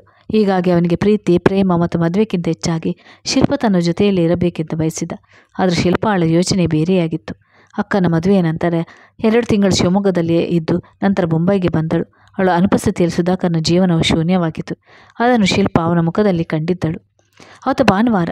ಸುಧಾಕರ್ ಮನೆಯಲ್ಲೇ ಇದ್ದ. ಸೂಕ್ತ ಸಮಯ ನೋಡಿ ಶಿಲ್ಪ, ಸುಧಾಕರ್ ನಿಮ್ಮ ಹತ್ರ ಸ್ವಲ್ಪ ಮಾತನಾಡಬೇಕು ಎಂದು ಹೇಳಿದಾಗ ಸುಧಾಕರ್, ಅದೇನು ಶಿಲ್ಪ, ಇವತ್ತು ಏನೋ ಗಹನವಾದ ವಿಷಯ ಇರೋ ಆಗಿದೆ, ಅದೇನು ಹೇಳು ಎಂದ. ಹೌದು ಸುಧಾಕರ್, ಇದು ತುಂಬ ಸೀರಿಯಸ್ ವಿಷಯವೇ. ನಾವು ಎಷ್ಟು ದಿನ ಅಂತ ಹೀಗೆ ಇರೋದು? ನೀವೇನೋ ಗಂಡಸರು, ಹೀಗೆ ಬೇಕಾದರೂ ಇದ್ದು ಬಿಡ್ತೀರಾ. ಆದರೆ ನಮ್ಮ ಜೀವನ ಸೆಟಲ್ ಆಗಲಿ ಅಂತ ನಿಮಗೆ ಆಸೆ ಇಲ್ವಾ? ನಾವು ಆದಷ್ಟು ಬೇಗ ಮದುವೆ ಆಗುವುದು ಇಬ್ಬರಿಗೂ ಕ್ಷೇಮ. ನೀವು ಒಪ್ಪಿದರೆ ನಾನು ಕೂಡಲೇ ನನ್ನ ಅಮ್ಮನ ಹತ್ರ ಎಲ್ಲ ವಿಷಯ ಹೇಳಿ ಅವ್ರನ್ನ ಒಪ್ಪಿಸ್ತೇನೆ. ನಮ್ಮ ಮನೆಯಲ್ಲೂ ಅಷ್ಟೇ, ನಾನು ಬೇಗ ಮದುವೆ ಆಗಲಿ ಅಂತ ಎಲ್ಲರೂ ಇಷ್ಟಪಡ್ತಿದ್ದಾರೆ. ಅಮ್ಮ ಅಂತೂ ವಿಪರೀತ ಬಲವಂತ ಮಾಡ್ತಿದ್ದಾರೆ. ನಾನು ಈ ವಿಷಯನ ತುಂಬ ದಿನದಿಂದ ನಿಮಗೆ ಹೇಳೋಣಂತಿದ್ದೆ. ಇನ್ನು ನಮ್ಮ ಜೀವನ ಅಡ್ಡಗೋಡೆ ಮೇಲೆ ದೀಪ ಇಟ್ಟಂತಿರಲು ನಾನು ಇಷ್ಟಪಡಲ್ಲ. ನಾವೇನು ಯಾರಿಗೂ ಹೆದರದೆ ಇದುವರೆಗೂ ಜೊತೆಯಾಗಿದ್ವಿ. ಆದರೆ ಜನ ಮೇಲೆ ಏನೋ ಹೇಳದೇ ಇದ್ದರೂ ಒಳಗೊಳಗೆ ಗುಸುಗುಸು ಅಂತ ಮಾತನಾಡೋಕ್ಕೆ ನಾವ್ಯಾಕೆ ಅವಕಾಶ ಮಾಡಿಕೊಡ್ಬೇಕು?